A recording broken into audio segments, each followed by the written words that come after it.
Keanu Reeves was scrolling through the news when a single blurred photo stopped his heart cold. Hidden in the corner of a Los Angeles street encampment was the face of his childhood best friend, the boy he once vowed to protect forever. But how did that boy become a man living in poverty? And what would Keanu do when they finally met again? Before we continue this incredible story, let us know where you're watching from. If you enjoy stories like this, subscribe to the channel because tomorrow we have another inspiring story you won't want to miss. Keanu Reeves sat alone in the quiet glow of his living room long after the rest of Los Angeles had surrendered to sleep. The house around him felt still peaceful in a way he rarely experienced during the day. His phone lay on the coffee table, but tonight he had chosen to unplug from the usual pressure of texts and calls. Instead, he sat by his laptop, catching up on local stories he normally missed while filming. The clock on the wall blinked past midnight. Keanu rubbed the back of his neck, letting out a slow breath as the screen illuminated his face. These late-night reading sessions had become a strange ritual for him. Even with the fame and the noise of the outside world, he liked understanding the lives of people who lived only blocks away, but whose experiences were far different from his. Stories of ordinary people grounded him, reminded him of the human moments that mattered more than red carpets and interviews. Most of the headlines blurred together until one article title made him pause. LA's Forgotten Communities, the hidden face of poverty. He hesitated, then clicked. The article opened with a wide shot of a freeway overpass at sunrise. Tents lined the concrete walls, people huddled around small fires. Piles of belongings sat beside shopping carts and plastic bags. Keanu had seen homelessness every day in Los Angeles, and yet each story still struck him with the same ache. He scrolled slowly, taking in each image with a heavy heart. He almost moved past the third picture. It looked like just another snapshot of a crowded encampment. A man sitting on a crate, a tent patched together with duct tape, a few people walking in the background. But something about the man's posture pulled Keanu's attention back. There was a familiarity in the way he held himself, even in a scene filled with hardship and exhaustion. Keanu leaned closer to the screen. The man had a thin, worn face, rough around the edges with tired eyes. But when Keanu zoomed in, everything inside him froze. The grainy picture sharpened just enough for him to catch the faintest curve of a smile. Not a joyful smile, not the smile of someone who felt safe, but the smile of someone who still tried, against all odds, to find a reason to keep going. Keanu's breath caught as recognition rushed through him like a cold wave. It couldn't be, it shouldn't be, but it was. That face, that smile, those eyes. Noah Rivera, his closest friend from childhood, the boy he'd raced through Toronto streets with. The kid who had taught him how to fix a broken skateboard with nothing but a wrench and hope. The friend who had once sworn they'd chase stars together, even if the world tried to hold them down. Keanu stared at the photo as if it might change if he blinked. But it didn't. Noah was there, thin, weathered, sitting alone beneath a freeway surrounded by strangers, fighting the same quiet battle to survive. Keanu felt something in his chest shift, a mix of fear, shock, guilt, and something deeper. He whispered the name again, barely audible in the empty room. Noah. How could this be real? Where had life taken him, and how had Keanu not known? Keanu pushed his laptop back slightly, as if creating even a few inches of space might soften the blow of what he was seeing. But distance didn't help.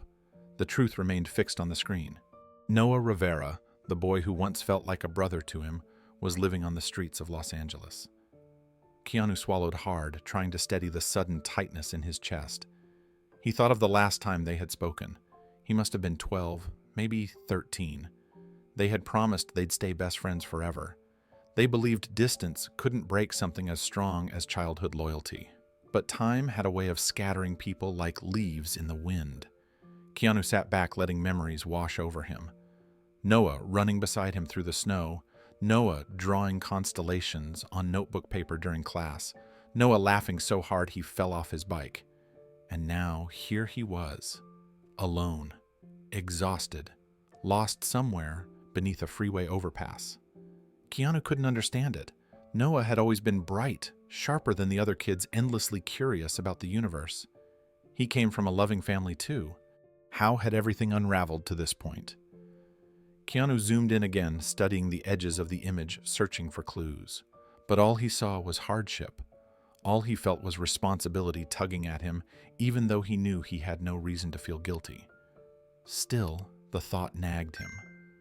While Keanu's life had grown into something larger than he could have imagined, Noah's had slipped into a quiet struggle that no one seemed to notice. The room around him felt colder suddenly. He reached for the laptop again, unable to pull away from the photo. Beneath the fatigue and the dirt, he recognized the same eyes he'd trusted as a child. Eyes that once carried hope. Eyes that could still light up when Noah talked about planets and distant galaxies. Keanu closed his eyes briefly and took a breath. He knew himself well enough to understand what would come next. Once he cared about something, he couldn't ignore it. Not when it mattered, not when a life was at stake. He opened his eyes again and whispered with quiet certainty, "I'm going to find you, Noah." Keanu lowered the laptop screen until it was almost closed, but he couldn't bring himself to shut it entirely. It felt wrong to close the image of Noah away, as if doing so might make the man disappear again, swallowed by a city that had already stopped noticing him. Keanu rested his elbows on his knees and pressed his palms together, trying to calm the storm of thoughts racing through his mind. How many nights had Noah slept under that freeway? How many days had he gone without someone speaking to him kindly? Had anyone recognized him, or had he become just another face in a world that walked past suffering without slowing? The heaviness in Keanu's chest deepened. He wasn't thinking like the public figure the world saw the actor who had learned to keep emotions contained behind a calm exterior.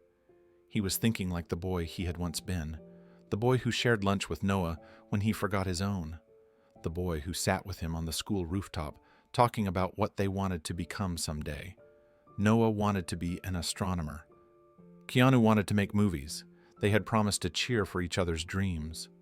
Keanu stood slowly pacing the length of the living room. His footsteps echoed in the quiet house.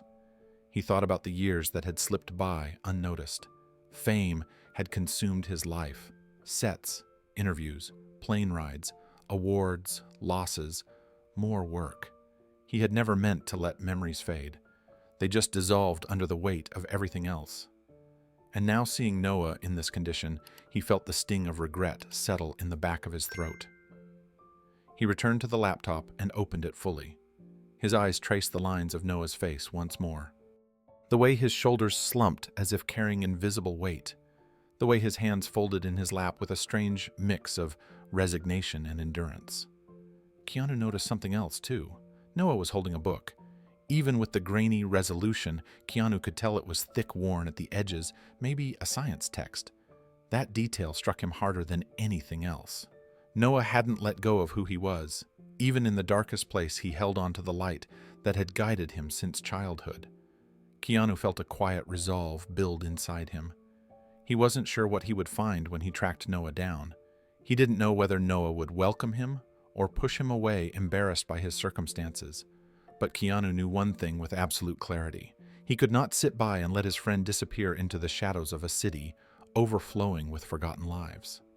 He closed the article and opened a new tab, searching for outreach organizations and volunteer networks near the area where the photo had been taken. He didn't want to involve the media. He didn't want attention. He wanted answers. He wanted Noah safe. He whispered again, more firmly this time, "I'm coming, my friend." And with that, the first step of a journey he never expected to take began quietly in the stillness of his living room. Keanu remained seated on the edge of the sofa long after the laptop screen dimmed into darkness. The shock had not faded. If anything, it grew heavier the longer he sat there. He felt restless, unable to stay still, as though something inside him had been shaken loose after years of lying dormant. The image of Noah lingered behind his eyes, refusing to fade. It made him feel like he had stumbled into a doorway between his past and his present, and he wasn't sure which side he belonged to anymore. He rose slowly and walked down the hallway toward a small storage closet he rarely opened. Inside were boxes filled with pieces of a different life. Old scripts, handwritten notes, scattered souvenirs from sets, and a few boxes he kept sealed because they held memories too personal to leave out in the open. Tonight, he reached for one of those sealed boxes without hesitation. He placed it on the floor, sat cross-legged beside it, and opened the lid. Inside was a stack of photo albums, the kind with thick pages and plastic sleeves. He ran his hand across the top album. It was red, slightly faded corners, softened by time. He opened it carefully, almost reverently. The first few pages showed moments from his teenage years, and then scattered earlier childhood moments. He flipped page after page until he reached the section he knew existed, but hadn't looked at in decades. There they were. Two boys standing in front of a small brick house in Toronto, each holding a skateboard decorated with stickers and marker drawings. Keanu couldn't help smiling as he traced Noah's younger face in the photograph. Noah had been a bundle of energy full of ideas and endless optimism. His grin in the photo was wide and fearless, and Keanu remembered how Noah had convinced him to try skateboard tricks long before either of them had the skill to pull them off. They spent countless afternoons chasing scraped elbows and laughter down the neighborhood sidewalks. Keanu turned the page. More photos appeared. Noah sitting on top of a wooden soapbox car they had built together from scraps. They spent a whole weekend hammering and sanding the thing until it rattled less. Noah insisted on painting flames along the sides, even though neither of them knew how to draw flames properly. Keanu remembered pushing the makeshift car with all his strength down the small slope behind Noah's house, while Noah shouted with excitement. The next page brought another memory rushing back. The two boys inside Noah's room during a sleepover. The photograph didn't show the whole truth, but Keanu remembered clearly.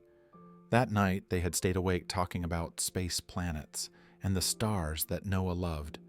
Noah had drawn constellations on paper and taped them to the ceiling. Even then, he dreamed about becoming an astronomer. Even then, he carried a curiosity about the world that felt larger than anything their young minds could grasp. As Keanu flipped through the album, one picture made him pause. It showed the two boys clasping hands in a strange, deliberately choreographed way. Their secret handshake, a promise encoded in motion, a vow of friendship that felt unbreakable at the time. Now Keanu felt something stir in his chest. He whispered to himself, "Where did life take you, Noah?" Keanu rested the album on his knees and closed his eyes for a moment, letting the memories settle. It had been years since he allowed himself to think this deeply about his childhood. Work travel responsibilities and the constant rush of life had pushed so many things to the edges of his mind. But now, in the quiet of his home, every small detail felt alive again. The sound of Noah's laughter, the scrape of skateboard wheels on pavement, the warm feeling of knowing someone understood him before fame shaped how people saw him. He lifted the album again and continued turning pages. A picture of a school project caught his eye. He remembered it instantly. The two of them had been paired together for a science assignment. While other kids built simple poster boards, Noah insisted they build a model of the solar system that actually rotated. They spent days cutting out cardboard planets, painting them with leftover art supplies, and attaching them to thin wires. Noah engineered a way to make the center turn using a salvaged motor from an old toy. The final result didn't move smoothly, but it did move, and for two kids in elementary school, it felt magical. Their teacher had been stunned. Another memory rose gently in Keanu's mind. It was a moment burned into his memory not because of anything dramatic, but because it captured what their friendship truly felt like. He remembered a winter day when he had come to school upset about something he could no longer recall. Noah had met him at the gate, handed him half of his sandwich, and said, "Whatever it is, we'll figure it out." That simple act of kindness stayed with him. Their friendship wasn't built on grand gestures. It was built on shared moments, ordinary, but powerful. Keanu flipped to the last few pages of the album. There was no warning, just a sharp shift in the tone of the photographs. The vibrant, joyful images gradually gave way to fewer pictures. The last one of Noah showed him standing in front of a moving truck with his mother beside him. Keanu remembered the day that photo was taken. Noah's father had passed away unexpectedly, and his mother felt they needed a new start. The family moved to the United States shortly after. The boys wrote letters at first, but the frequency faded. Phone calls became rare. Eventually, life carried them in separate directions. Keanu touched the faded edges of the photograph. He wondered what Noah had gone through after leaving Toronto, how he coped with the loss of his father, who he became during the years that followed. Had he pursued astronomy? Had he started a family? Had he been happy even for a while? The questions piled up inside Keanu's mind. Each one made the weight in his chest grow heavier. He felt a pull he couldn't ignore. This wasn't just curiosity. It wasn't nostalgia. It was something deeper. A sense of responsibility. A need to understand how a boy with so much promise ended up alone beneath a freeway. Keanu closed the album gently and whispered, "I should have stayed in touch." Keanu remained seated on the floor, the closed album resting beside him, like a quiet reminder of everything he had forgotten and everything he had just remembered. The house felt different now, as if the walls themselves were holding the weight of the past.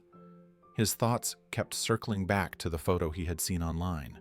The man sitting under the freeway, the tired posture, the book in his hands, the unmistakable face of the boy who once drew constellations across his bedroom ceiling.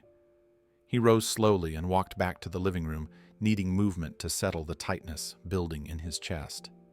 Each step felt deliberate, as though he were walking toward a truth he couldn't avoid. When he reached the sofa, he paused, staring at the laptop, still resting on the table. It felt like a portal he had opened without meaning to, a doorway into someone else's struggle. But this wasn't someone else. This was Noah. Keanu rubbed his temples, trying to clear the swirl of emotions, confusion, regret, determination.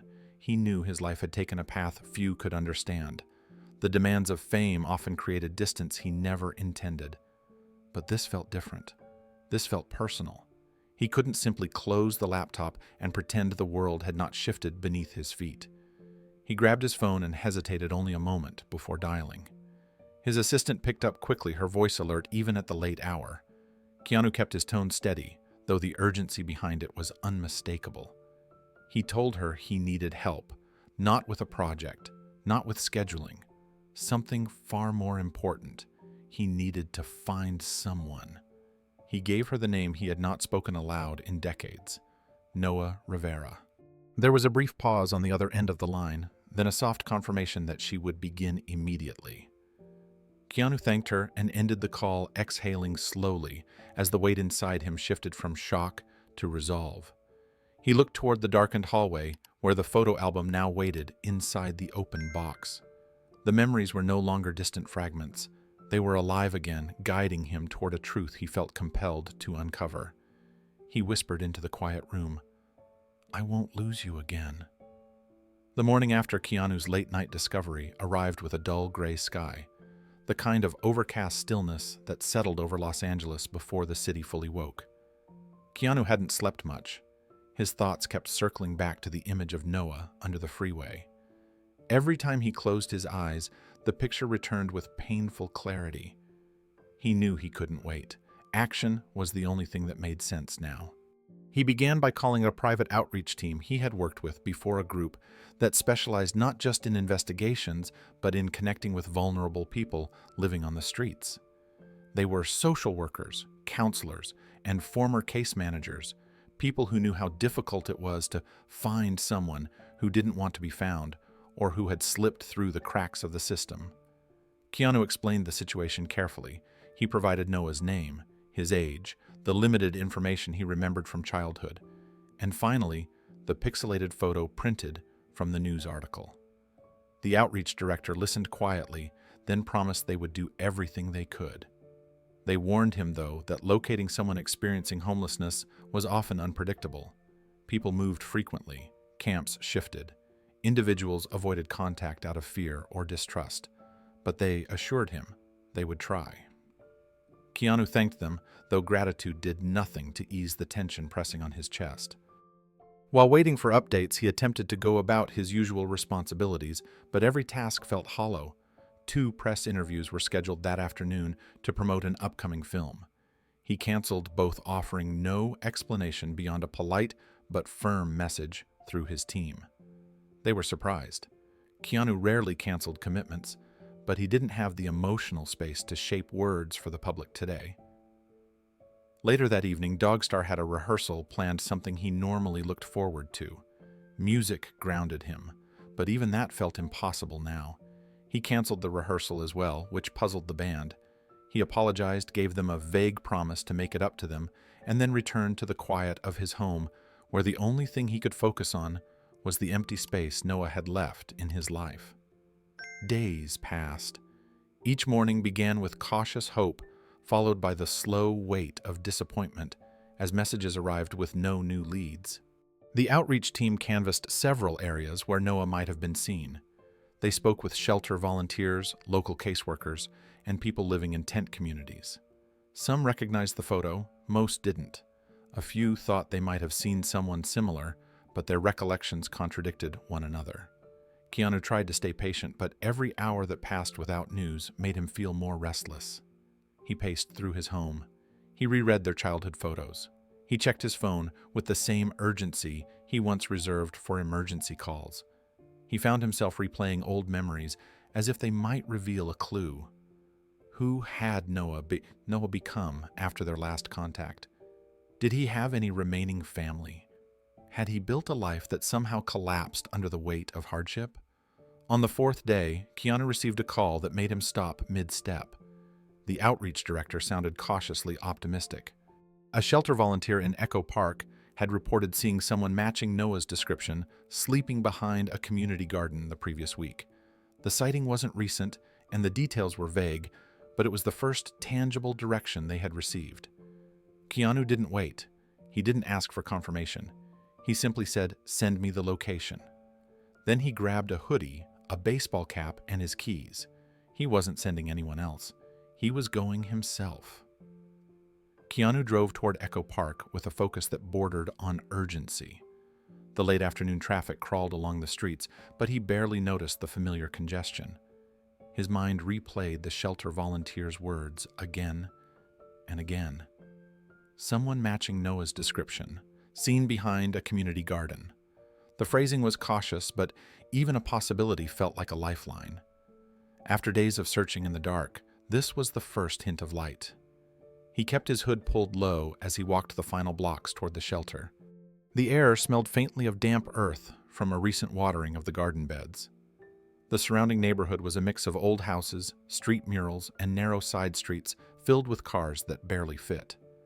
A group of volunteers worked quietly near the entrance of the shelter, stacking boxes of donated food. None of them recognized Keanu beneath the hoodie, and he preferred it that way. The shelter director, a warm woman with a calm presence, greeted him after confirming his identity discreetly.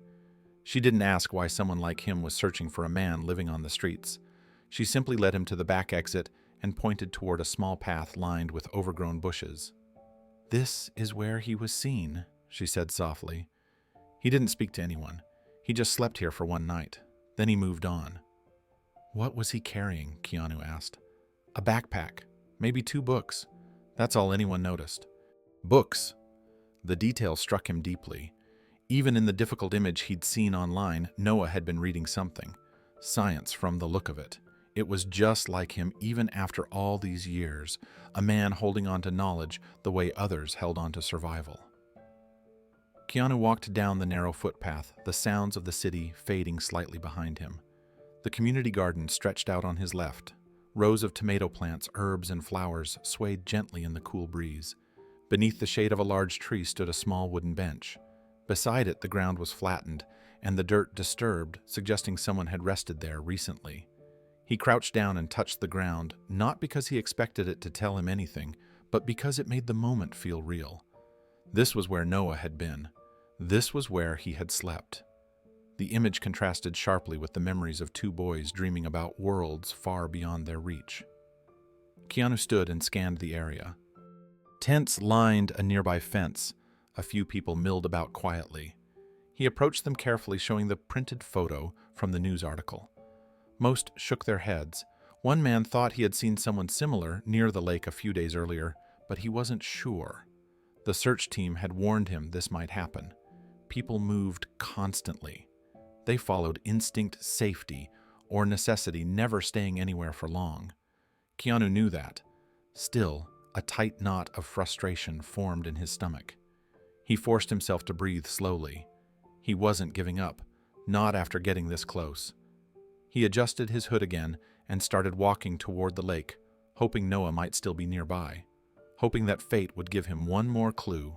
Keanu followed the path around the lake, moving slowly, studying every bench, every cluster of trees, every figure sitting alone. The afternoon light reflected off the water in shimmering fragments, giving the scene a peacefulness that felt painfully out of place compared to the urgency in his chest. He showed the photo to a fisherman, to a woman walking her dog, to a young man sketching in a notebook. Each time, the answer was the same. No one had seen him. The sun dipped lower behind the palm trees, casting long shadows across the park. Keanu paused on a small footbridge, gripping the railing as he surveyed the area one more time. He felt the familiar ache of disappointment press against him, but he refused to let it settle into defeat. Noah had been here. That was proof the search wasn't impossible, just difficult. He checked the time and knew the outreach team would want an update. He chose not to call them yet. He wasn't ready to leave. Not until he had walked every trail, checked every quiet corner. He continued forward, scanning faces, hoping for a flicker of recognition. Hoping for the impossible moment where Noah would simply appear. As the sky shifted from gold to pale blue, Keanu finally stopped near the community garden again. The volunteer who had first mentioned the sighting stepped outside, noticing him. "You didn't find him, did you?" she asked gently. Keanu shook his head. "You will," she said with quiet certainty. "People leave traces when they're searching for hope. He'll leave another one." Keanu absorbed her words, feeling them settle inside him like a promise. He pulled his hood lower, took one last look around, and whispered to himself, "This isn't over." Then he walked back into the fading light, determined to continue the search. Dawn settled gently over Echo Park, casting a pale gold light across the quiet streets. The city had not yet erupted into its usual rhythm. Keanu walked with steady purpose, his hood pulled low, the photo of Noah tucked carefully in his coat pocket. Every step felt heavier than the last, charged with a mix of hope and fear. He had searched for days, but today felt different. There was a pull in the air, a quiet instinct urging him to keep moving. He approached the blocks surrounding the park, where small clusters of tents and makeshift shelters lined the sidewalks. Early risers stirred slowly, some preparing to move locations before the city grew busy. Keanu greeted people softly, never intruding, always respectful. He showed the photo only when he sensed openness. Most shook their heads apologetically. A few squinted, unsure, but he kept going. As he rounded a corner near a row of tall eucalyptus trees, he noticed a woman pushing a shopping cart, filled with blankets, clothing, and neatly organized plastic bags. Her pace was slow, deliberate, her expression focused. Keanu approached her gently and showed her the photo. "Excuse me," he said, keeping his voice calm. "Have you seen this man?" The woman paused, leaned closer, and studied the picture for several seconds. Her eyes widened slightly with recognition. "You mean Professor?" she said. The name caught Keanu off guard. "Professor," she nodded. "That's what some folks call him. He reads books to the kids sometimes, explains things, talks about space and planets. Nice man. Quiet." For a moment, Keanu could only exhale. The image of Noah teaching, reading, sharing knowledge, even in the midst of hardship, settled in his heart with a familiar warmth. It sounded exactly like the boy he had once known. "Do you know where he is now?" Keanu asked. The woman pointed toward a cluster of trees near the center of the park. "He usually sits on a bench over there early in the morning, before the noise starts." Keanu thanked her, then followed the direction she indicated. With each step, his pulse quickened. The trees ahead stretched upward like watchful sentinels. The morning light filtered through the branches, scattering soft patterns across the grass. The park was nearly empty at this hour. Only a few joggers moved in the distance. Then I saw it. A quiet wooden bench beneath a large leafy tree. A solitary figure sat there, hunched slightly, holding an opened book. The man's clothes were worn. His hair had thinned and grayed at the edges. His frame was smaller than Keanu remembered, as though the weight of the world had pressed down on him for too long. But the way he held the book, the careful grip, the familiar concentration hit Keanu like a memory brought to life. It was him, Noah Rivera, weathered, older, thinner, but unmistakably him. Keanu stopped for a moment, taking in the sight. His throat tightened. Part of him wanted to run forward to embrace the friend he had lost decades ago. But he approached slowly, allowing himself a breath to steady the rush of emotion. He closed the final few steps. Then Noah looked up. He squinted against the morning sun, his eyes adjusting. And in a voice lined with disbelief, he whispered, "Keanu." A lifetime seemed to fit inside that single word. Keanu froze for a moment, overwhelmed by the sound of his own name spoken in a voice he had not heard since childhood. Noah's tone carried layers that trembled just beneath the surface. Shock, confusion, a hint of shame, and something that resembled hope, though fragile and uncertain. Keanu stepped closer. "Yeah," he said softly, "it's me." Noah blinked as if trying to clear away a vision his mind refused to believe. His eyes darted away for a moment, then back again, as though reality might slip out of focus if he didn't anchor himself to it. He closed the astronomy book slowly, his hands trembling ever so slightly. "Keanu Reeves," he murmured, almost to himself. You're actually standing here." Keanu offered a small, steady smile. "I've been looking for you." A quiet laugh slipped from Noah's throat. It wasn't amused. It wasn't joyful.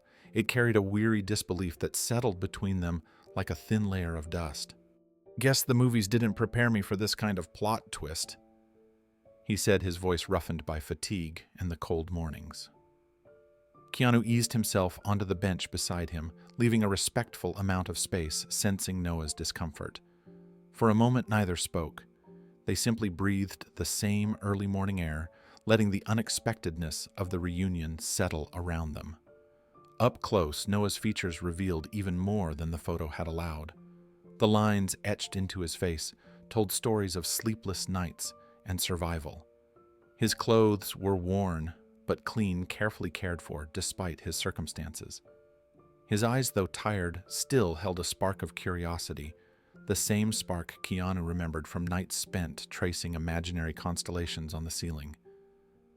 "I wasn't expecting this," Noah said quietly, staring at the ground.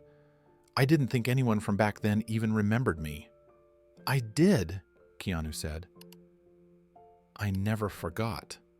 Noah swallowed hard, his jaw tightening. "Yeah, well, life gets messy, people drift, and sometimes it's better that way." Keanu shook his head gently. "Maybe, but not this time." Noah's eyes flickered to him again. He looked vulnerable in a way that felt almost unbearable to witness. "Why are you here?" "Keanu, why now?" Keanu took a breath, choosing his words carefully. "Because I saw a picture, and I recognized someone I care about, and I couldn't just sit at home knowing you were out here alone." Noah leaned back against the bench, rubbing a hand over his face. "I didn't want anyone to see me like this, especially you. You're you, and I'm—" He didn't finish the sentence. Keanu filled the silence gently. "You're my friend. That hasn't changed." Noah let out another unsteady laugh. "You always were stubborn." "Still am." The smallest hint of a smile touched Noah's lips. Not a full smile, but a beginning. A crack in the hardened shell he had built around himself. They sat quietly for a moment, listening to the soft rustling of leaves overhead. A few early birds hopped near their feet, pecking gently at the ground. The world felt strangely peaceful, as if giving them space to reconnect. Finally, Noah exhaled. "I don't know what you expect to find by being here." Keanu looked at him with quiet sincerity. "I'm not here to find anything, Noah. I'm here because I found you." Noah looked away, staring toward the lake as morning light shimmered across the surface. For a moment he didn't speak, as though gathering the courage to stay present. In a moment he never imagined would happen. His thumb tapped lightly against the spine of his book, a nervous habit he used to have as a child whenever he felt overwhelmed. "You really came all this way for me?" he asked quietly. Keanu nodded. "Of course I did." Noah swallowed hard. "I'm not the kid you used to know." "That's all right," Keanu said. "I'm not the same kid either." A slow breath escaped Noah, and something in his shoulders softened. He turned the book over in his hands, revealing its worn title. It was an astronomy text, pages bent, cover faded, but clearly cherished. Keanu felt a pang of emotion. Noah had held on to the one thing that had always given him peace. "You still reading about the stars?" Keanu said with a gentle smile. "They're easier to understand than people," Noah replied. "Stars don't judge you for falling apart." Keanu let the words settle. "Neither do old friends." Noah's expression trembled for a moment, just enough to reveal the weight he carried. He closed the book and held it against his chest as if grounding himself. "I don't know what comes next," he admitted. "I don't know if I even have anything left to offer the world." "You do," Keanu said, "and we'll figure it out together." Noah blinked again, eyes glassy with emotion he tried to hide. "You always had a way of saying things that made the impossible feel possible." Keanu smiled softly. "Maybe that's why I'm here." For the first time, Noah didn't look away, and the long-lost friendship they thought had vanished began to breathe again. The quiet between Keanu and Noah lingered like a fragile truce. Neither of them rushed to fill it. They simply stayed seated on the worn park bench, two childhood friends separated by decades, stitched back together by a moment neither could have predicted. Eventually, Noah shifted, gripping his astronomy book with a thoughtful frown. "You must be freezing," Keanu said gently. "There's a cafe around the corner. We could sit for a bit. Talk if you want." Noah hesitated. His gaze drifted toward the distant sidewalk, as if calculating the dignity he had left to protect. Then he nodded slowly. "Only if you let me pay next time." Keanu felt a small spark of warmth inside him. The phrasing was familiar, something Noah used to say when they were kids. A stubborn way of showing he wasn't helpless. "Deal," Keanu said softly. They rose from the bench and walked together toward the cafe. The path wound through soft patches of grass and early morning joggers. Noah kept his shoulders squared, maintaining the dignity he fought hard to hold on to. Keanu walked beside him, careful not to overshadow him, giving him space to breathe. The cafe was small and quiet, the kind of place that opened early for people seeking a moment of calm before the city roared awake.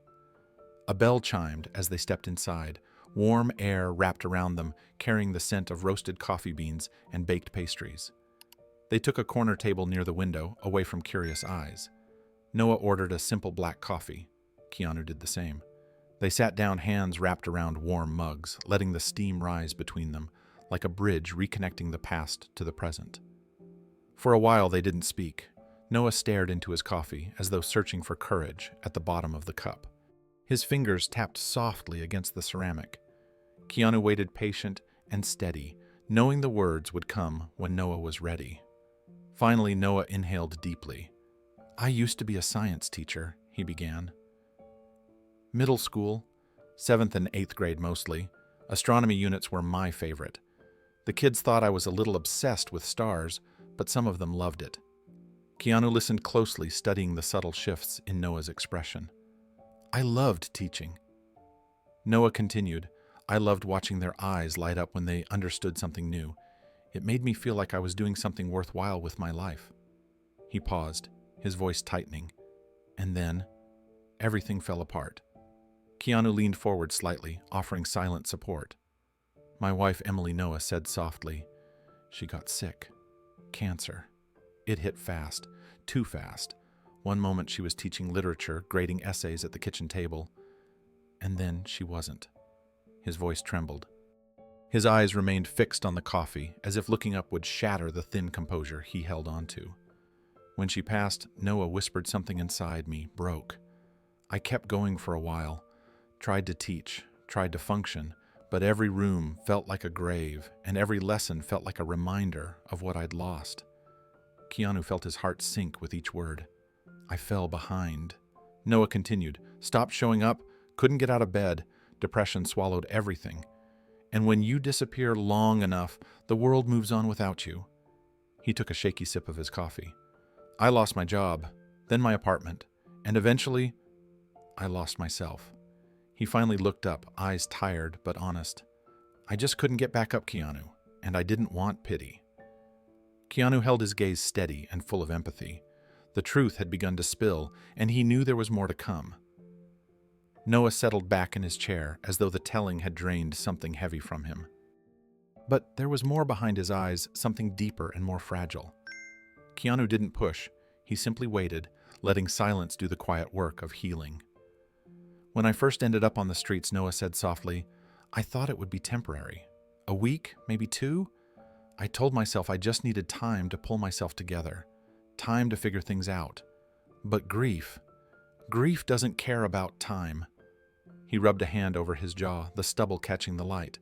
I bounced between shelters at first, tried day labor jobs, tried to teach again, but no one wanted a man who'd fallen apart.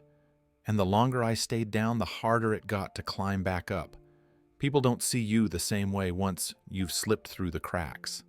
It's like you stop being a person and start being part of the background.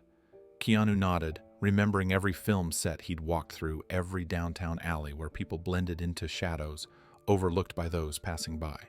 Eventually, Noah continued, I stopped trying. Or maybe I just got tired of the disappointment. Every failed attempt felt like another reminder that I wasn't who I used to be. He lifted the astronomy book from the table and held it gently. So I read. The stars were the only thing that still made sense. A faint smile tugged at the corner of his mouth. Kids in the neighborhood started calling me Professor. I helped them with homework, taught them about constellations. It wasn't much, but it made me feel useful. His smile faded again, but I never thought I'd see anyone from my old life, especially not you. Keanu felt something stir deep inside him. A mix of sorrow, determination, and a fierce loyalty he hadn't felt since he was a boy, standing beside the friend who once defended him on Toronto playgrounds. He reached down to the backpack resting beside his chair. There's something I want to show you. Noah looked up, puzzled. Keanu unzipped the bag and pulled out a worn, faded notebook. Its edges were frayed, the cover creased from age. Hand-drawn stars decorated the front, along with a crooked title written in the handwriting of 2 boys who once believed anything was possible. Mission to the Moon. Noah inhaled sharply. His fingers trembled as Keanu set the notebook between them on the table. You kept this, he whispered. Always, Keanu said quietly. You and I filled half our summers with this thing. Noah touched the cover like something sacred. Slowly he opened it. Inside were the dreams of 2 children who hadn't yet learned what loss was. Scribbled sketches of rockets and planets, lists of imaginary missions, pages where they had argued over which of them would be the first to land on the moon. This looks exactly the same, Noah breathed. You didn't throw it away, never, Keanu said. It reminded me of who I used to be and of the friend I always hoped I'd see again. Noah wiped a hand across his eyes. When he looked up, his voice was steadier, though thick with emotion. I can't believe you still had this. I can't believe you brought it. Keanu nodded. I thought maybe it would remind you of the person you were before everything fell apart. The one who believed in possibilities. The one who taught me the constellations before I could even pronounce half their names. Noah let out a broken laugh. We were such dreamers. We still can be, Keanu said softly. Noah held the notebook for a long moment, his thumb brushing over their childhood signatures on the inside cover. For the first time since they sat down, he looked like a man remembering the taste of hope. Noah closed the notebook gently as though afraid it might crumble under his touch. He took a slow breath, steadying himself, then looked across the table at Keanu with a mixture of wonder and disbelief. I don't deserve this, he said quietly. I don't deserve you showing up or caring or remembering any of this. You deserve more than you think, Keanu replied. You always have. Noah shook his head, but there was no bitterness this time. Only exhaustion, only honesty. I've been invisible for so long that I started to believe that's all I was meant to be. You were never invisible to me, Keanu said. Not then, not now. A long silence settled between them, but it wasn't heavy anymore. It was full of something new, a beginning. Noah glanced again at the notebook. I don't know if I can ever get back to who I was. Keanu leaned forward. Maybe you don't have to go back. Maybe you just start from here. Noah's eyes softened. For the first time, he nodded. All right, he whispered. From here. And with that small, fragile agreement, something shifted. A door opened. A path returned, and hope, thin, trembling but real, began to return to Noah's life. The cafe had grown busier by the time their cups were empty. Morning commuters filtered in, ordering quickly before hurrying back outside. But at the small corner table, Keanu and Noah lingered in a bubble untouched by the rush around them. The childhood notebook lay between them like a fragile bridge, connecting the boys they once were to the men they had become. Noah slowly closed it and slid it back toward Keanu. Thank you for bringing this, he said, his voice steady but soft. I didn't realize how much I needed to remember who I was before everything changed. You're still that person, Keanu said. Just carrying more weight now. Noah gave a faint nod, though he didn't fully believe it. His shoulders slumped with a tiredness that went deeper than a lack of sleep. It was the exhaustion of someone who had been fighting alone for far too long. Keanu sensed something opening inside his old friend, a door that grief had kept bolted shut. And he knew that if there was ever a moment to offer something meaningful, it was now. There's something I've been working on, Keanu said. A project. Noah looked up curious but cautious. It's still quiet, Keanu continued. Hasn't been announced yet. I've been funding a pilot program for modular microhomes. Small spaces, sturdy, insulated, private. Not shelters in the traditional sense. More like stepping stones. Safe places to sleep, to rest, to rebuild. Noah listened intently, his tired eyes sharpening. What kind of design, lightweight structures, hybrid solar power, simple internal systems. Easy to assemble, easy to move, and built with dignity in mind. Noah leaned back, absorbing every word. That's ambitious. It has to be, Keanu said. For a moment they simply looked at each other. Then Keanu added, I want your input. Noah blinked. Mine? Yeah. You've lived this reality. You know what works and what doesn't. And you have a background in science. That combination matters more than you think. Noah's expression tightened immediately, a wall rising as instinctive as breathing. Keanu, he said, shaking his head, I don't want handouts. You don't owe me anything just because we were friends when we were kids. This isn't a handout, Keanu replied calmly. It's collaboration. No, Noah said again, softer but firm. I can't be your charity project. I've had enough pity to last a lifetime. Keanu tilted his head slightly. I'm not offering pity. Noah hesitated. The tension in his jaw softened. He looked down at his hands, the knuckles chapped from cold mornings, the nails trimmed with the precision of someone who still took pride in small things. What if I mess it up? He whispered. You won't, Keanu said. You don't know that. I know you, Keanu replied. Noah looked up, and for the first time, the fear behind his resistance became visible. Fear of failing. Fear of leaning on someone. Fear of disappointing the one person who had walked back into his life without judgment. Keanu didn't push again.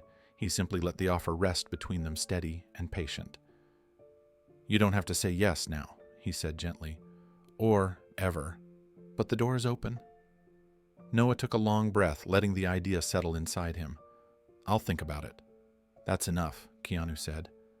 Their conversation quieted again, not with discomfort, but with a shared understanding that something meaningful had shifted between them. The cafe's morning crowd thinned as the sun rose higher, casting warm light across the wooden tables and brick walls. Noah traced the rim of his mug with one finger, deep in thought. Though the shock of Keanu's offer lingered in his expression, there was also the faintest spark of something else. Something he hadn't felt in a long time. Possibility. Still, his pride wrestled with the idea. It was clear in the small movements of his body, the stiff way he sat, the slight tension along his shoulders, the reluctance in his eyes each time the project crossed his mind. Why me? Noah finally asked, breaking the silence. You could bring in engineers, architects, people with degrees and reputations, people who haven't fallen apart. Keanu rested his forearms on the table because they don't know what it's like. They can draw perfect blueprints, but they don't understand what a person feels when they're trying to sleep in the cold, or how important it is to have a door that locks, or how much dignity matters when you're trying to rebuild your life. Noah's throat tightened. He didn't respond right away. And besides, Keanu added gently, I trust you. Maybe that's reason enough. Noah looked down at the notebook again, brushing his fingertips over the faded sketches of rockets and planets. His voice came out quiet. It feels strange. You showing up after all these years, offering me something like this. Strange good or strange bad? Keanu asked. Both, Noah admitted. Part of me wants to run from it. Part of me wants to believe I'm still someone who can contribute something useful to the world. You are, Keanu said without hesitation. Noah let that sink in. Compliments had become rare in his life, belief rarer still. A soft ache spread through his chest, not painful but heavy, with the weight of being seen again. I can't promise anything, he said. I'm not asking for promises. That makes it harder, Noah muttered, though a faint smile tugged at the corner of his mouth. Keanu chuckled softly. You were always difficult when it came to accepting help. I prefer the term self-sufficient. You were 10 when you said that. And I meant it, Noah replied. Their shared laughter warmed the air around them, light and familiar, like a sound borrowed from a simpler time. But the moment didn't erase Noah's concerns. His face grew thoughtful again as he stared through the window at the street outside. What if I don't fit in with the team you're building? What if I slow things down or ruin something important? Then we'll adjust, Keanu answered. Projects evolve, teams adapt. The important thing is that we try. Noah's jaw shifted uncertain. You make it sound simple. It doesn't have to be complicated, Keanu said. Noah took a deep breath, his fingers curling around the astronomy book as though holding on to something steady. I'm scared, Keanu. I know, Keanu replied. But fear doesn't mean you're broken. It means you care. The words hit Noah harder than he expected. He blinked rapidly, fighting a flicker of emotion. For years, he had mistaken fear for weakness. Hearing it reframed was like discovering a new constellation in a familiar sky. Keanu stood slowly, slipping the notebook back into his backpack. Let's walk a bit before we go our separate ways. Noah agreed, and they walked out of the cafe together. The door chimed softly as it closed behind them, leaving their empty cups on the table like little reminders of the conversation that had changed everything. They walked slowly toward the park, the morning air crisp and bright against their faces. Cars passed quietly along the street, but neither man seemed aware of anything beyond the steady rhythm of their footsteps. Noah kept his hands in his pockets, shoulders slightly hunched, still absorbing the weight of everything Keanu had offered. At the edge of the park, they paused beneath a row of tall trees. The sunlight filtered through the branches, scattering warm patterns across the ground. For a moment, neither spoke. I'm not saying yes, Noah said gently. I know, Keanu replied, and I'm not saying no either. I know that too. Noah lifted his gaze. There was uncertainty there, but also a flame that had not been present earlier. A cautious flame, but real. It's been a long time since anyone asked for my ideas, a long time since anyone thought I had anything valuable to say. You've always had something valuable to say, Keanu answered. You just needed someone to listen again. Silence settled calm and hopeful. Finally, Noah extended his hand. It trembled slightly, but it was steady enough. Thank you, he said, for finding me, for not giving up on who I used to be. Keanu grasped his hand firmly. I'm not giving up on who you are. They held the handshake for a second longer before letting go. No promises were exchanged. No decisions were forced. But an understanding formed in the space between them, quiet and alive. Noah turned toward his tented community with slow, thoughtful steps. Keanu watched him go, then walked home with the childhood notebook tucked safely in his bag. That night, he opened it again. He found the page titled "A House That Flies." He smiled, and he circled it. 2 days passed before Noah gathered the courage to act on the possibility Keanu had given him. The morning he decided to go, he woke before sunrise, sitting upright in the quiet half-light of the encampment. Around him, the city was still half asleep, humming softly like a distant tide. He held his worn notebook on his lap, turning it over in his hands, the same way he once did with textbooks. Before teaching a lesson, he feared he might fail. Finally, he tucked it under his arm, and headed toward the address Keanu had written down. The prototype lab sat in an industrial district on the edge of downtown. A wide steel building with tall windows and a minimalist exterior, it looked more like a tech startup than a shelter initiative. Noah hesitated outside the door, aware of his worn shoes, his frayed jacket, his unshaven face. But he took a breath and stepped inside. The large room buzzed with quiet activity. Architects studied digital models on screens. Engineers hovered over folding-scale prototypes. A few workers examined materials under bright LED lights. In the center of the space sat 3 full-sized modular units, each in a different phase of assembly. Heads turned the moment Noah walked in. Some looked confused. Others looked cautious. One whispered something to a colleague. Their eyes flickered over him, assessing, measuring, uncertain of who he was or why he had come. Keanu appeared from behind one of the units, wearing jeans, a dark shirt, and work gloves smudged with dust. He smiled the moment he saw Noah, a quiet warmth flickering across his face. "You came," he said. Noah shrugged lightly, trying not to show how much effort it had taken. "Thought I'd see what this is all about." Keanu nodded without making a scene. He didn't introduce Noah to the room with fanfare or explanation. Instead, he gestured toward the nearest prototype. "Take a look. Tell me what you think." A few engineers exchanged glances.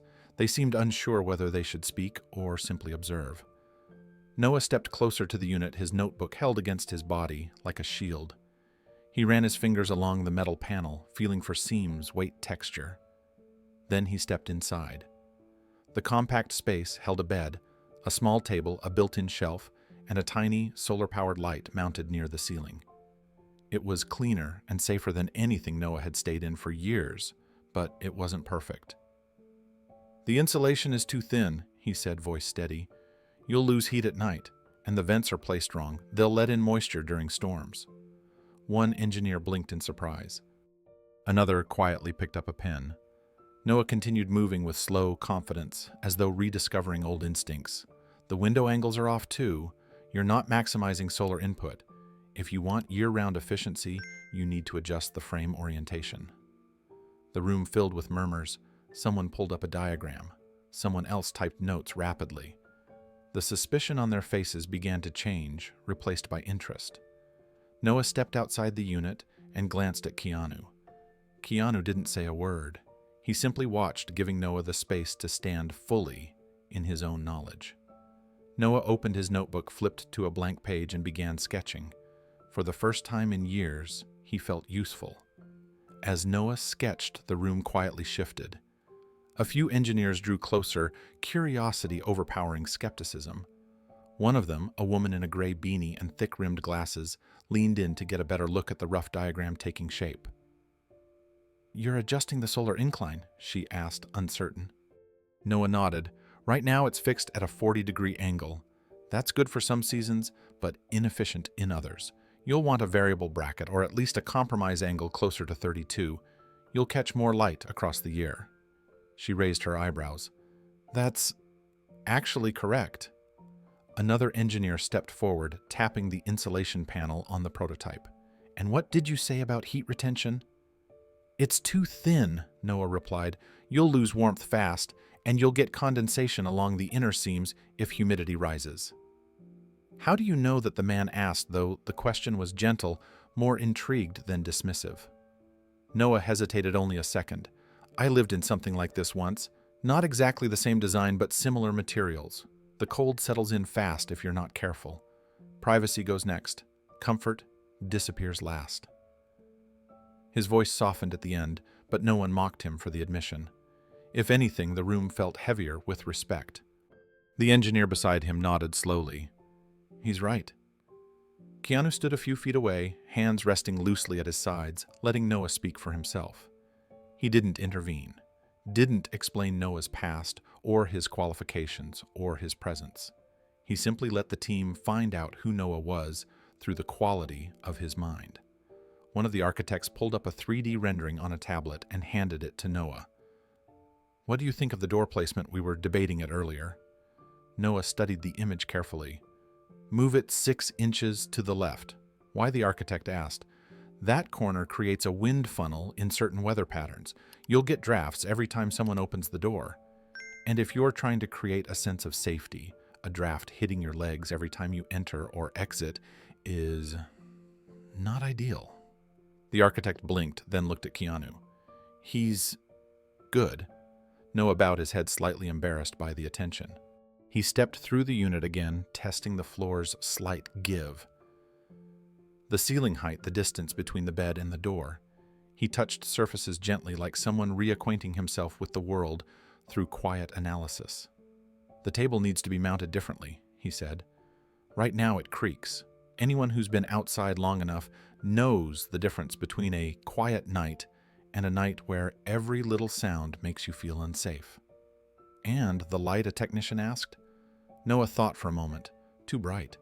You want diffuse lighting in here, something soft. People who've slept in public places for years don't do well with harsh light. It feels exposing." Someone scribbled furiously into a notebook. The woman in the beanie stepped forward again. "Do you mind if we ask, what's your background?" Noah shifted uncomfortably, unsure how to answer. "I taught science," he said. "A long time ago." She nodded slowly. "Makes sense." Noah cleared his throat.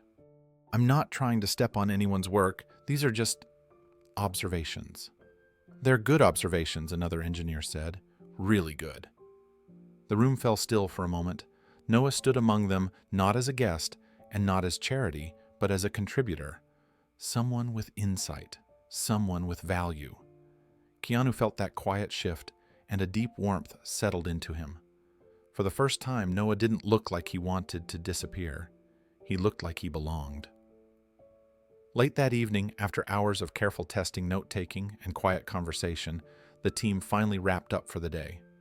Most of the engineers left in small groups, still talking about Noah's suggestions. A few lingered to remeasure panels and adjust digital models based on his observations. Noah didn't notice their lingering respect. He stood near the prototype, running his fingers across the frame one more time, as though memorizing it. Keanu approached him, but still said nothing.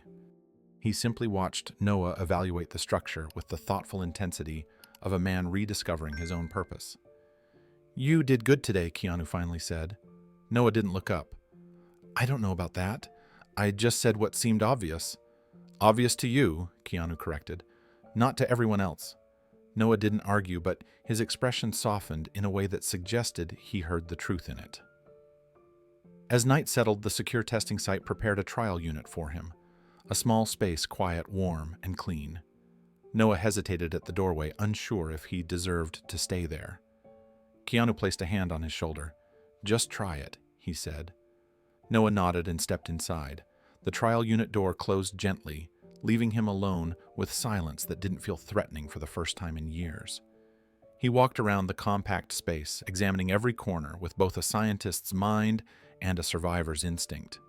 He took notes late into the night, jotting ideas and sketches into his worn notebook. By morning, he was gone. The team arrived to find the bed neatly made, the space spotless, and a handwritten message left on the whiteboard near the entrance. "Needs better drainage, otherwise not bad." The note was simple, but it meant Noah had taken the first step forward. Noah didn't return to the encampment after leaving the note on the whiteboard. Instead, he found himself walking toward a modest studio apartment just a few blocks from the prototype lab. Keanu had arranged it quietly, without ceremony, without pressure, and without hovering. The lease paperwork was simple. The keys were left at the front desk with a small envelope that contained nothing but the address and a quiet message from Keanu. For now, one step at a time. Noah didn't say thank you. He wasn't ready for that. Gratitude felt too heavy, too complicated, like acknowledging a debt he didn't want to owe. Keanu didn't ask for thanks. He didn't call, didn't wait outside. He simply let Noah walk into the little space, close the door behind him, and take a breath that felt like the first clean inhale in years. The apartment was small, but to Noah it felt enormous.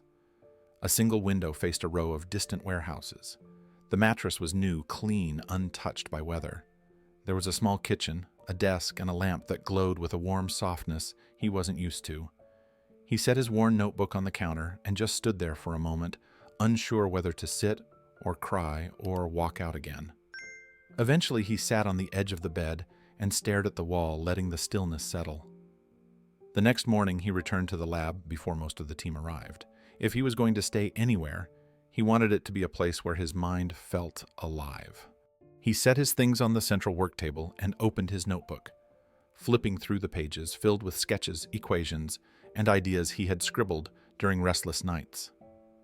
When the first engineer walked in, Noah greeted him with a quiet nod, then returned to his diagrams without waiting for acknowledgement. But acknowledgement came quickly. The team gathered around him, not out of pity, but out of genuine interest. They asked questions, real questions, technical questions. They offered him data sheets and thermal models. They invited him into discussions he never thought he'd participate in again. And he answered them, modestly, thoughtfully, precisely. When he spoke about airflow patterns or solar absorption angles, the room fell into a respectful silence. When he explained why the door needed a different latch to prevent noise during windstorms, they listened. One of the senior architects even pulled him aside to ask whether he would help redesign an interior layout to maximize warmth and minimize acoustic disturbance. Noah agreed with a small shrug. He didn't say it aloud, but the work grounded him. It offered structure. It offered purpose. It gave him a reason to get up in the morning and a reason to remain in motion.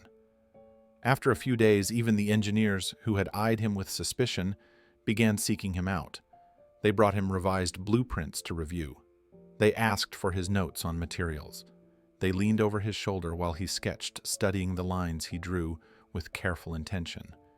And every evening when the lab quieted and the lights dimmed, Noah opened a new journal. Not a notebook full of survival notes or warnings, but a proper journal. His first entry was a single line. Today felt like the beginning of something. Noah settled into a rhythm he hadn't known he was capable of keeping anymore. He woke early, brewed a cup of plain coffee in the little studio kitchen, and walked the short distance to the lab with a notebook tucked under his arm. Each day he brought new sketches, new calculations, new questions, and each day the team seemed more eager to hear what he had to say. He never boasted, never spoke loudly.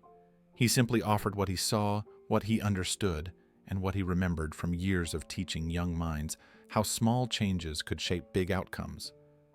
His quiet brilliance didn't arrive in grand speeches or bold claims. It arrived in the way he pointed at a hinge and explained a more efficient angle, in the way he tested a wall panel with his palm and instantly sensed its flaws, in the way he thought about human dignity before he thought about design. Soon, the team members who had once doubted him began defending his suggestions in meetings. They quoted him. They referred to his diagrams. One afternoon, 2 engineers sat beside him arguing over which of his heat retention models was more accurate. Noah didn't know whether to laugh or walk out of the room in disbelief. He stayed, and he kept contributing. At night, when the lab emptied and the machines powered down, Noah lingered. He wrote in his new journal by the soft glow of a desk lamp. His entries were tentative at first, small observations, little moments. Then slowly they grew. He wrote about the way the team treated him as if he mattered. He wrote about rediscovering the feeling of solving problems. He wrote about the strange, fragile hope that was beginning to take root in him. He never wrote about being homeless. He didn't have to. That part of his story lived in the silence between sentences. Instead, he wrote about the future, about possibilities, about rooms with proper drainage and doors that didn't rattle in the wind, about how surprising it felt to be useful again. Keanu visited him often, though never in a way that felt intrusive. He brought takeout, sometimes simple sandwiches, sometimes noodles, sometimes hot soup on the coldest nights. He never asked Noah to explain his progress unless Noah offered it.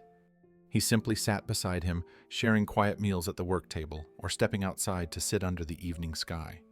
Sometimes they spoke about the prototypes, sometimes about the stars. Sometimes they said nothing at all, just sat in calm companionship the way they once had as boys, staring up at constellations on summer nights.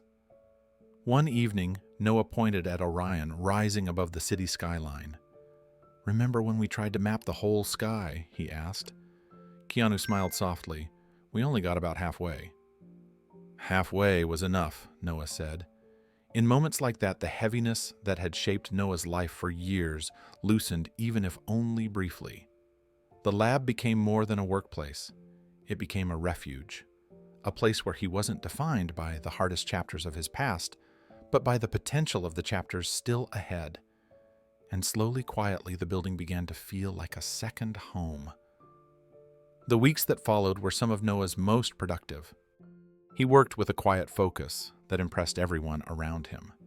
His diagrams grew more detailed, his models more refined, and his notebook filled with page after page of careful observations and ideas. For the first time in years, he felt anchored. He felt part of something bigger than survival.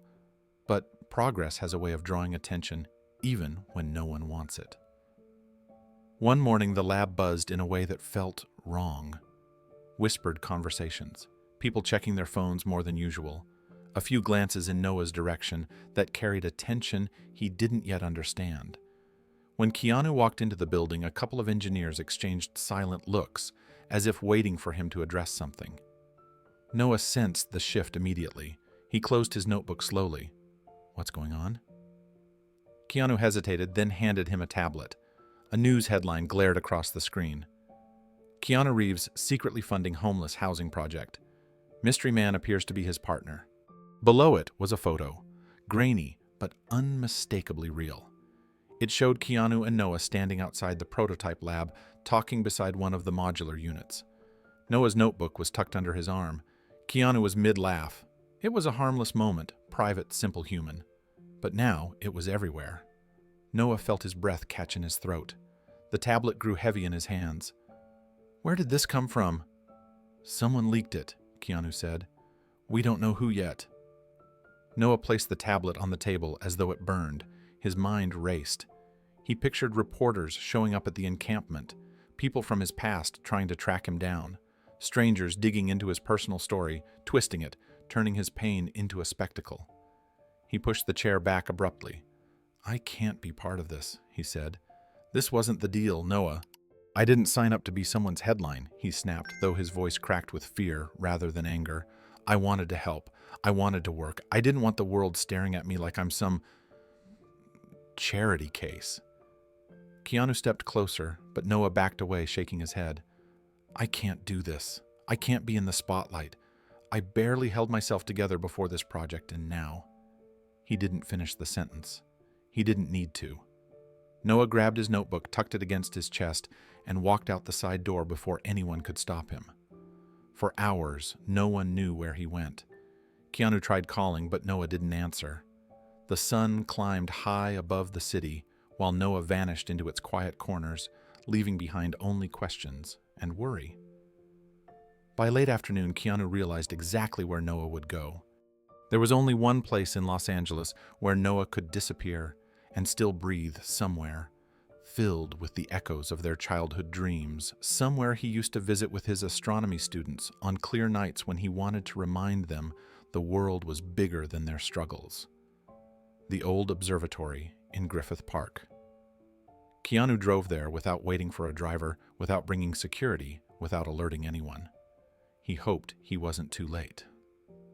The observatory sat quiet against the dimming sky, its white dome glowing softly as dusk spread across the hills. Families and tourists had already left for the day, leaving the grounds nearly empty. Keanu parked at the lower lot and climbed the familiar steps, each one echoing faintly in the cool evening air. Halfway up, he saw a figure seated on the stone railing, hunched forward, with elbows resting on his knees. Noah's notebook lay beside him, pages fluttering in the breeze. He stared out at the sprawling city below its lights, just beginning to flicker to life like a constellation forming on Earth. Keanu approached slowly. "I figured I'd find you here." Noah didn't turn, didn't think anyone would look. "I had to," Keanu said. "You disappeared. I've been disappearing my whole life," Noah murmured. "I'm good at it." Keanu stepped beside him, but didn't sit yet. He respected the emotional distance Noah needed. "You're not invisible. Not anymore." Noah let out a hollow laugh. "Funny. That's exactly the problem now." Silence fell between them. The city glowed beneath the darkening sky, stretching out like an ocean of shimmering fragments. Noah finally looked up at the observatory dome towering behind them. "I used to bring my students here," he said quietly. They'd stare up at the telescope with these huge eyes, like the universe was waiting to welcome them. "And what about you?" Keanu asked. "I felt the same," Noah admitted. "The stars never asked who I used to be. They didn't care if I'd failed or lost anything. Up there, everything made sense." His voice trembled. "But down here, people want stories. They want explanations. They want headlines." Keanu took a breath. "I'm sorry." Noah lowered his head, hands clasped tightly. "I didn't want my life turned into a spectacle. I didn't want strangers pointing at me saying I was rescued by a movie star. I didn't want people digging through my past like it's entertainment." "I know," Keanu said gently. "And I hate that it happened. I hate that the world can't just let people have their dignity." Noah finally turned toward him. Under the fading light, his eyes looked tired but clear. "I didn't want pity. I didn't want fame. I just wanted to be useful again." Keanu met his gaze without wavering. "Then let's give them a new headline." Noah frowned slightly. "What do you mean?" "Not a story about you needing help," Keanu said. "A story about you helping build something that changes lives. A story about a teacher who used science and experience to redesign hope." His voice softened. "You're not the man they think they saw in that photo. You're the man who told an entire team of engineers how to fix their mistakes." Noah blinked, absorbing the words like slowly warming sunlight. "You don't have to hide," Keanu added. "Not this time. Not from this." The air around them grew still. The first faint stars appeared overhead. Noah exhaled, shaky but steady. "All right," he whispered. "If we're changing the story, then I want to help write it." Keanu sat beside him at last, and under the quiet dome of the observatory where the universe stretched endlessly above them, the two old friends began shaping a future neither of them had expected, but both finally believed in. The weeks leading up to the presentation passed in a blur of focused activity. Noah worked harder than he ever imagined he could again. He refined diagrams, revised thermal models, debated structural choices with engineers, and even volunteered to test several prototypes himself. Every improvement felt like a step toward a future he had once stopped believing in. The team trusted him now. They asked for his advice before making big changes.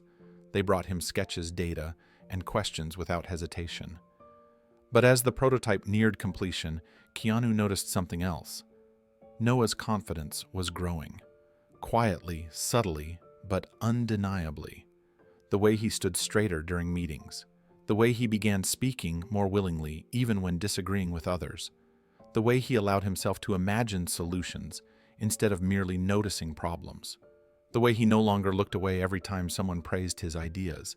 It was time for the world, not the tabloids, not the curious reporters, to see the real work. Not a scandal, not a headline, a contribution. Keanu booked a community center instead of a press hall. No cameras, no red carpet, no publicity. Just urban planners, housing advocates, nonprofit leaders, and a handful of local officials. People who genuinely cared about solutions rather than spectacle. People who would understand the significance of the prototype and the significance of the man who helped shape it. The morning of the event, Noah stood in the hallway outside the center's assembly room, staring at the polished floors as if they might swallow him whole. His notebook was tucked under his arm. His hair was combed for the first time in weeks. His hands wouldn't stay still. "I should have stayed at the lab," he murmured. "I'm not built for this." You are, Keanu said, and you're not doing this alone. Noah glanced up, eyes unsteady. Why me? You could present it. They'd listen to you. They need to hear it from the person who actually designed it, Keanu replied. They need to hear it from someone who understands the problem from the inside out. That's exactly why I shouldn't be up there, Noah said, voice trembling. They'll look at me and see a man who failed. Keanu shook his head gently. No, they'll see a man who rebuilt something starting with himself. Noah inhaled slowly, bracing himself. When he stepped inside the assembly room, he froze for a moment at the sight of the audience.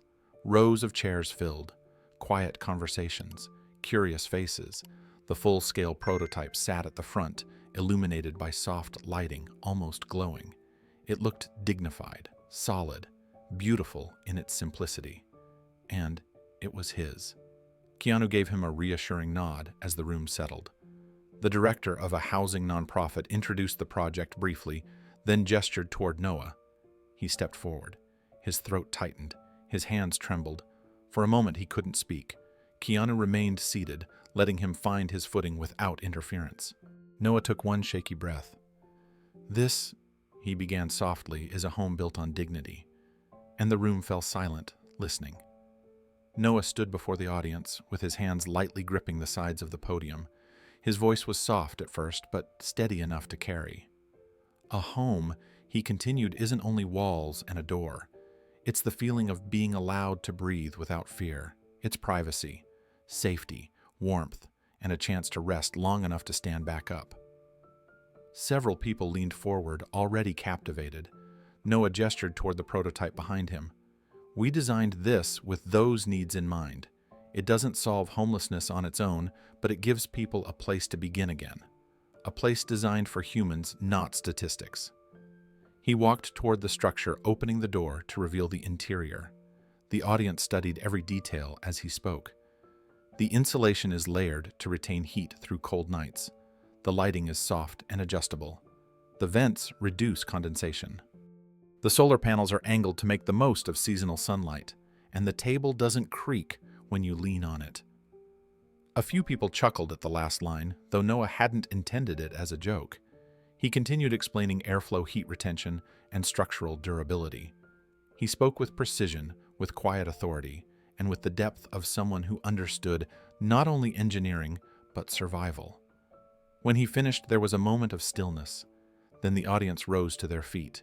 A standing ovation. Noah stared at them, stunned. His breath caught. His eyes widened. He looked like a man trying to decide whether to step backward or forward. The applause grew louder, echoing through the room in waves he wasn't sure he deserved. His body froze completely. Keanu finally stood and walked beside him, giving the room a warm smile. When the applause quieted enough for him to speak, he said, "He designed the house. I just funded the screws." Laughter burst across the audience, warm and genuine. Noah blinked rapidly, his mouth opening as if to argue, but no words came out.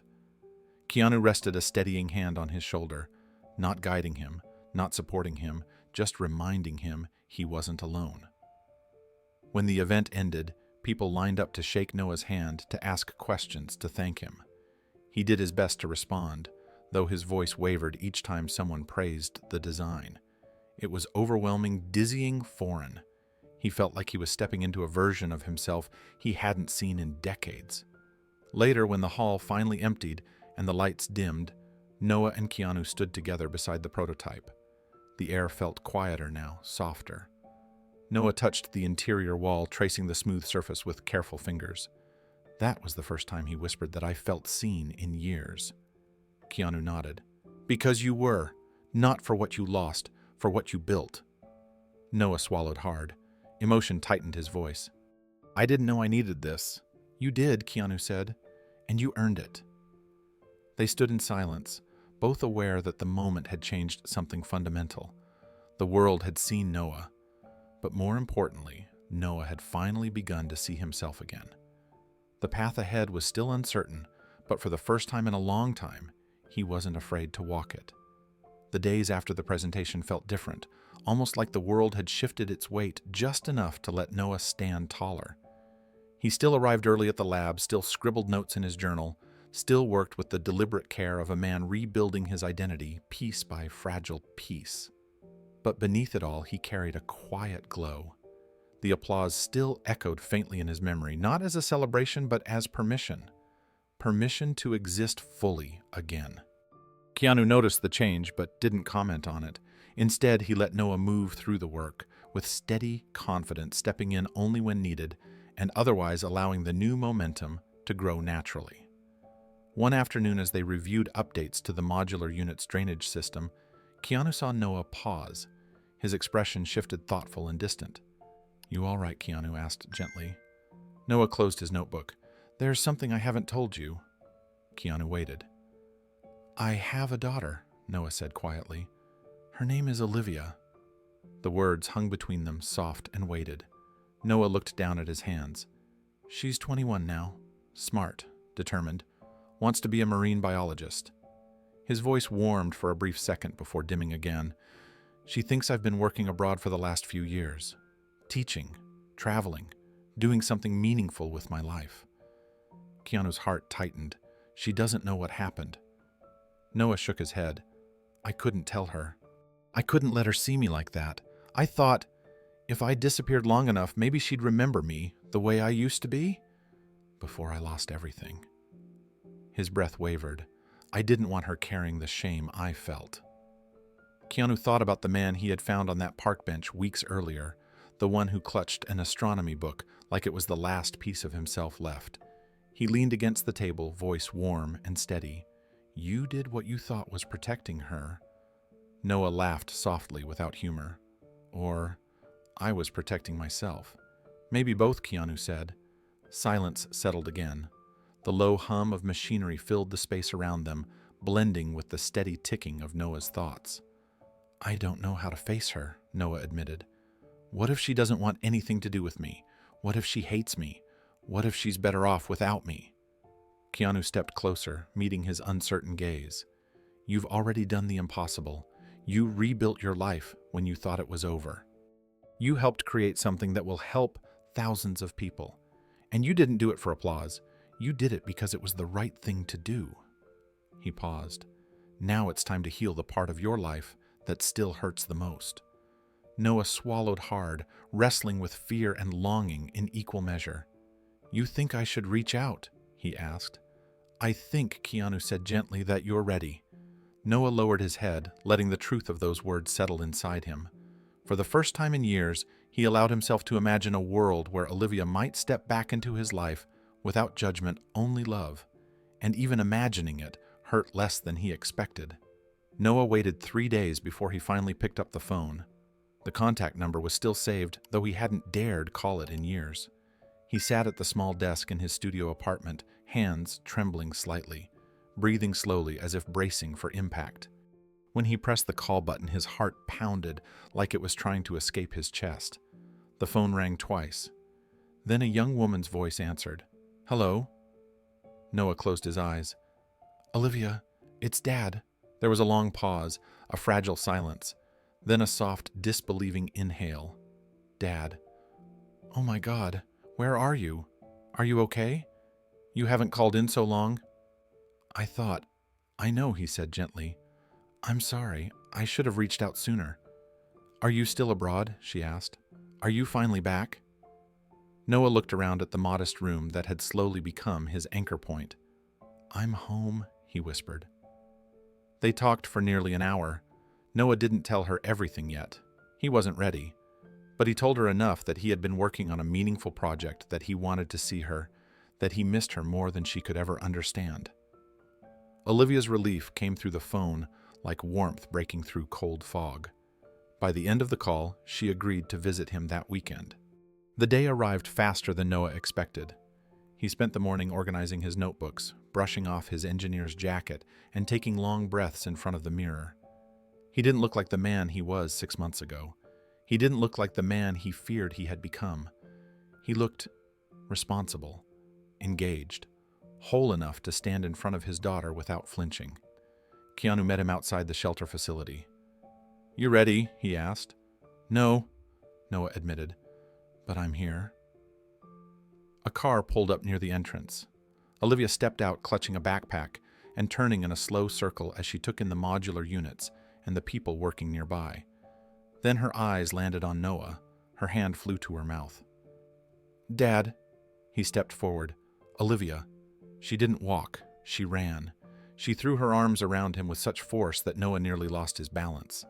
Her sobs filled the air, quiet, but full of years of confusion, fear, and longing. Noah held her tightly, his own tears slipping into her hair as he whispered, "Apologies, love," and the countless things he never thought he'd get to say again. "I thought you left because of me," she cried. "I thought I did something wrong." "No," he said firmly, holding her even tighter. "You did nothing wrong. I was the one who fell apart. Not you. Never you." They stayed like that for a long time, letting everything wash through them. Grief, relief, forgiveness, hope. A few steps away, Keanu stood quietly, hands in his pockets, watching with a soft, proud smile. He didn't approach, didn't interrupt. This moment belonged to them alone. Eventually, Olivia pulled back, wiping her eyes. "You look different," she said. "So do you," Noah replied with a trembling smile. She looked around again. "You built all this." "With a little help," he said. She took his hand. "I'm glad you came home." As father and daughter walked side by side into the shelter facility, Keanu watched them disappear through the doorway. The kind of reunion that rebuilds a life had finally begun. The weeks following Olivia's reunion with her father brought a new steadiness to Noah that everyone around him felt. His steps were firmer, his posture straighter, his voice carried more certainty during design meetings. For the first time in years, he wasn't drifting through life, hoping not to be noticed. He was showing up present, committed, grounded. But growth rarely comes without friction. The Shelter Initiative had several board members overseeing major funding contributions, and not all of them shared Keanu's vision of compassion. One in particular, a wealthy developer named Richard Halstead, had been skeptical from the start. He questioned everything: the cost, the timeline, the scale, and especially the involvement of outsiders. When he learned that Noah, a man with no stable address on record for years, had played a central role in designing the prototype, his concern turned into sharp, vocal resistance. He cornered the program director during a board meeting. "This is unacceptable," Halstead said. "You're letting a man with no credentials and no verifiable employment history influence a project tied to millions of dollars in investment." The director tried to explain Noah's contributions, but Halstead interrupted. "I don't care how clever he is. This is a liability. A man with that kind of past doesn't belong on a project of this scale." His voice echoed off the conference room walls. Unfortunately for Halstead, Keanu walked in just in time to hear the last sentence. He took a seat quietly, folding his hands on the table while Halstead continued his tirade, unaware of his presence. The other board members exchanged uneasy glances. When Halstead finally noticed Keanu, he straightened his jacket. "Ah, Mr. Reeves. I assume you understand the concerns we're discussing." Keanu's expression didn't change. "I heard enough." Halstead nodded, pleased with himself. "Good. Then you'll agree we need to remove this Noah Rivera from the project before it becomes a public embarrassment." A heavy silence settled. Keanu leaned forward. "You think Noah is a liability?" "I do," Halstead replied confidently. Keanu's voice remained calm. "And you're comfortable saying that while knowing nothing about him, except a fragment of his past?" Halstead scoffed. "A man who ends up on the street has clearly made choices that disqualify him from positions of responsibility." Several board members shifted uncomfortably, but Halstead didn't notice. He was too focused on proving he was right. Keanu looked at him with a quiet intensity. People don't lose their value just because life knocks them down. Sometimes the people who've been knocked down the hardest understand the problem better than anyone. Halstead waved a dismissive hand. "This isn't about philosophy, it's about risk." Keanu nodded slowly. "Then consider this. If you remove Noah from the project," he paused, letting the weight of his words fill the room, "I remove all of my funding." The entire table went still. Halstead blinked, stunned. You can't be serious." I'm very serious, Keanu said. If he goes, I go. The director's eyes widened. Several board members looked as if they'd forgotten how to breathe. Halstead sputtered, caught between outrage and panic. You're willing to jeopardize the entire project over a former homeless man. Keanu met his gaze without flinching. I'm willing to protect the man who helped make this project possible. The room fell into a stunned silence. Halstead opened his mouth, closed it again, then looked around for support. None of the other board members met his eye. Instead, several stared at their notepads, suddenly fascinated by the texture of paper.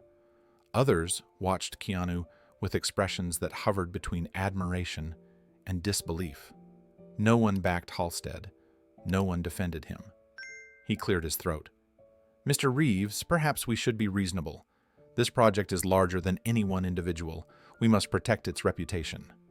Keanu leaned back, slightly calm, but unmovable. Protecting the project means protecting the people building it. Noah is not a mascot. He's not a liability. He's part of this team. Halstead bristled. And his past, Keanu said evenly, is the very reason he understands the flaws we're trying to fix. He knows what makes a home safe because he spent years without one. He knows what makes a shelter dignified because he lived in places where dignity was missing. You think that disqualifies him? I think it qualifies him more than any of us. Halstead tightened his jaw. If this decision leads to negative press, I'll handle the press, Keanu said.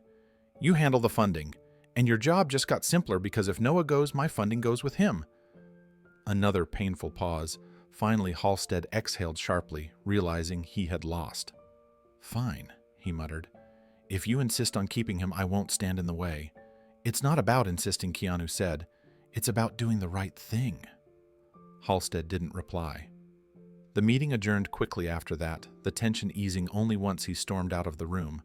The director stayed behind. She looked at Keanu with genuine gratitude. You may have just saved this project, she said.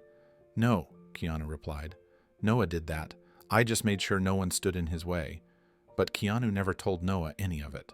Later that afternoon, he found Noah at the lab, hunched over a new set of sketches for improved ventilation. Noah didn't look up as Keanu entered. Hey, he murmured. Check this out. If we adjust the intake angle by a few degrees, Keanu smiled. Looks great. Noah finally glanced up. His expression softened. You look tired. Long meeting, Keanu said. Anything I should know about? Keanu sat beside him and placed a hand on the table. Some people fight battles with noise, he said quietly. Others do it quietly. Noah studied him for a moment, brow furrowing slightly. And which one are you? Keanu smiled faintly. Whatever the situation requires. Noah didn't ask more. He didn't press.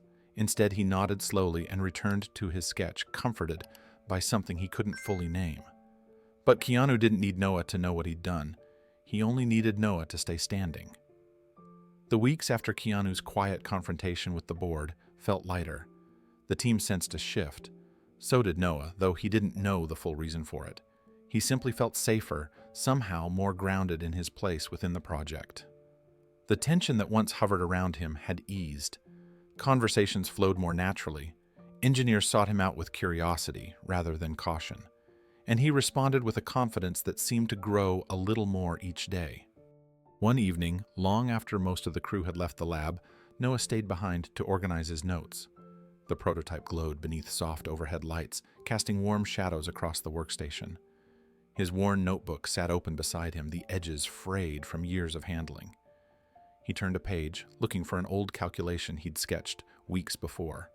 Instead, he found something unexpected, a childish drawing. 2 stick-figure boys wearing cardboard space helmets, a rocket blasting off. Above it, in uneven handwriting, were the words, "It's Mission to the Moon," by Keanu and Noah. He froze, fingers resting lightly on the page. The memory hit him with a surprising force.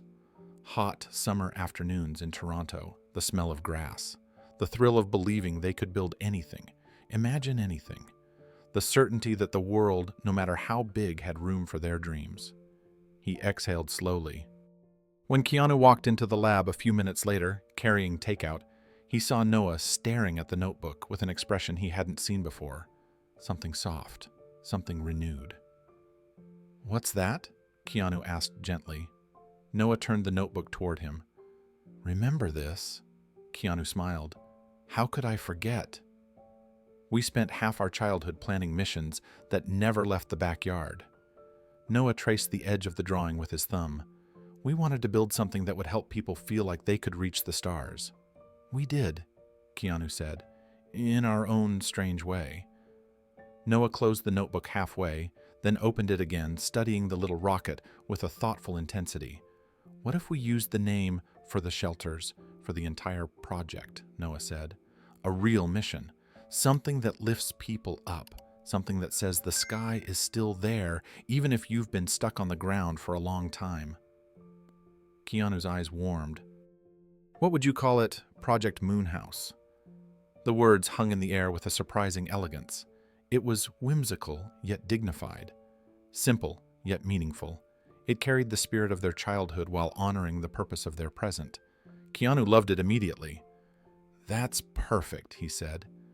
Noah straightened a little, his voice gaining quiet momentum. "And I've been thinking, what if the units connected not just single shelters, but linked structures? Small communities people can belong to, not temporary boxes they're pushed into. Places that grow with them, not hold them in place." Keanu nodded. "Like modular constellations." Noah smiled. "Exactly." He flipped the notebook to a blank page and began sketching. Lines, angles, roof shapes, window ideas, the start of something new. A reimagined moon mission, not toward the sky, but toward dignity, toward belonging, toward hope. Noah's pen moved quickly, almost urgently, as if his ideas had been waiting just beneath the surface for years. He sketched circular hubs where families could gather, shared gardens between units and pathways that connected homes into neighborhoods rather than isolated pods. The lines were rough, but the vision behind them was unmistakably thoughtful. When he finished the first cluster design, he rotated the notebook toward Keanu. "What do you think?" Keanu studied the sketch with a slow, growing smile. "I think this is bigger than shelters. I think you're designing a community." "That's the point," Noah said. "People don't heal alone. They heal together. If we're giving them a place to live, we should also give them a place to belong." Keanu nodded. "And the windows?" Noah's expression softened into something almost childlike. "Every roof should have one. A small skylight. Something angled toward the sky so everyone can see the stars at night." He paused. "Even the unhoused deserve to see the stars." Keanu felt that line settle deeply in him. It was more than poetic. It was truth. It was dignity translated into architecture. Over the next few days, the team gathered around Noah's sketches, offering suggestions and adding refinements. What began as a whimsical idea grew into a full architectural plan. Modular moonhouses that could link into clusters, shared solar grids, central courtyards, communal kitchens for people transitioning back into stable lives. And always the stargazing windows. The engineers loved it. The architects loved it. Even the city officials who visited for a preliminary review were impressed. Noah presented the concept with a steady confidence that surprised even him. He spoke clearly, thoughtfully, and with a passion grounded in lived experience. Not once did he mention his past struggles. He didn't have to. His ideas carried the weight of what he had overcome. Keanu funded the first 100 units across Los Angeles. Construction teams got to work. Several nonprofit groups signed on to help manage the communities. City leaders requested meetings. The project gained momentum, urgency recognition.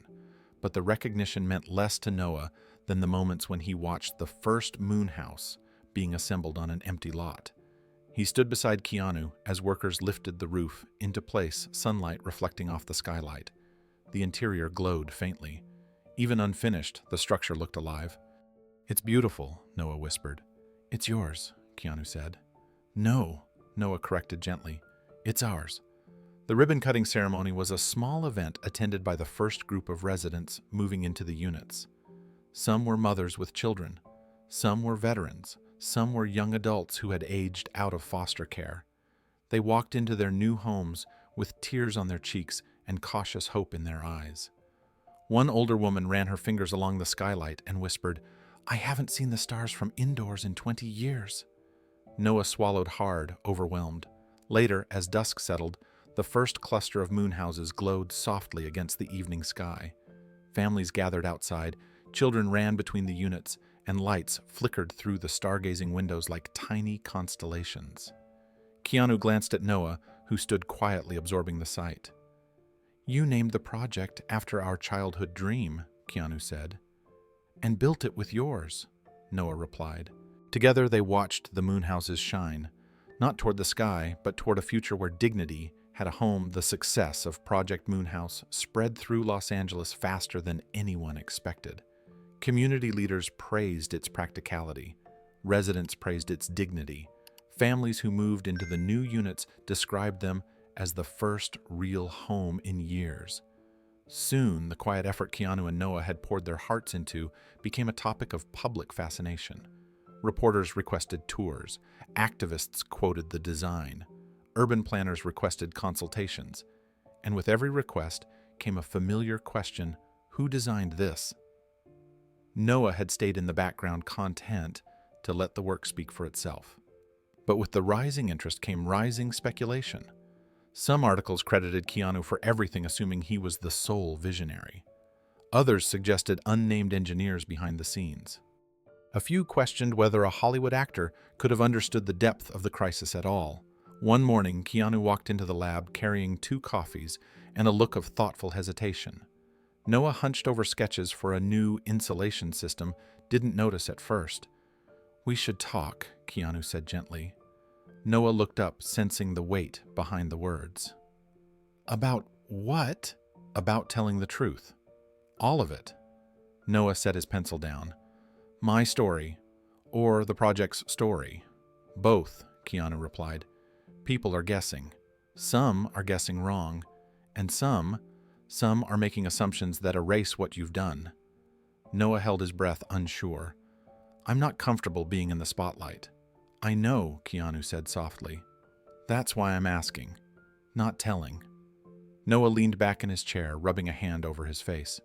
What would it change? Perspective, Keanu answered. And maybe lives.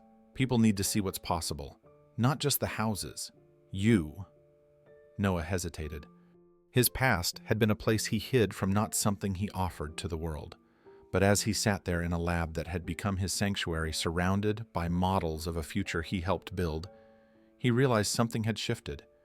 He was no longer ashamed of the man he had been, and he was proud of the man he was becoming. If we do this, Noah said quietly, I want it done honestly. Of course, Keanu replied. No drama, no sensationalism, a real conversation. After a long silence, Noah nodded. All right. Let's tell them. The interview took place at a small community center, the same one where Noah had presented the prototype. A single camera crew, no flashing lights, no staged theatrics. Just 2 chairs, a neutral backdrop, and a room filled with the quiet anticipation of truth about to be spoken. Noah sat beside Keanu, hands folded, steady but alert. The journalist greeted them warmly, sensing the vulnerability in Noah's guarded posture. Thank you for agreeing to do this, she said. Noah gave a small nod. I'm doing it because the project matters more than my fear. And for the first time, he was ready to speak openly, not as someone who had fallen, but as someone who had risen again. The journalist began with simple questions about Project Moonhouse, how it started, what inspired the design, why modular housing mattered. Noah answered each one with quiet confidence, explaining the science behind insulation, the importance of community layouts, and the dignity of choice in small spaces. Then the interviewer paused. The room held its breath. Noah, she asked gently, can you tell us your story? In your own words. For a moment, Noah's throat tightened. He glanced at Keanu, who offered only a steady, reassuring look. No push, no pressure, just presence. Noah inhaled slowly. I used to be a science teacher, he began. High school level, I loved astronomy. I loved showing kids how to see the universe in ordinary things. His voice softened. Then I lost my wife, cancer. And I lost myself after that. I stopped showing up. I stopped believing I was worth showing up for. The room stayed quiet, honoring every word. I didn't want pity, he continued, so I disappeared. I thought hiding was easier than letting anyone see how far I'd fallen. He shifted slightly but didn't look away from the camera. But one day someone recognized me, not for what I had become, but for who I used to be. And he didn't drag me out of anything. He didn't rescue me.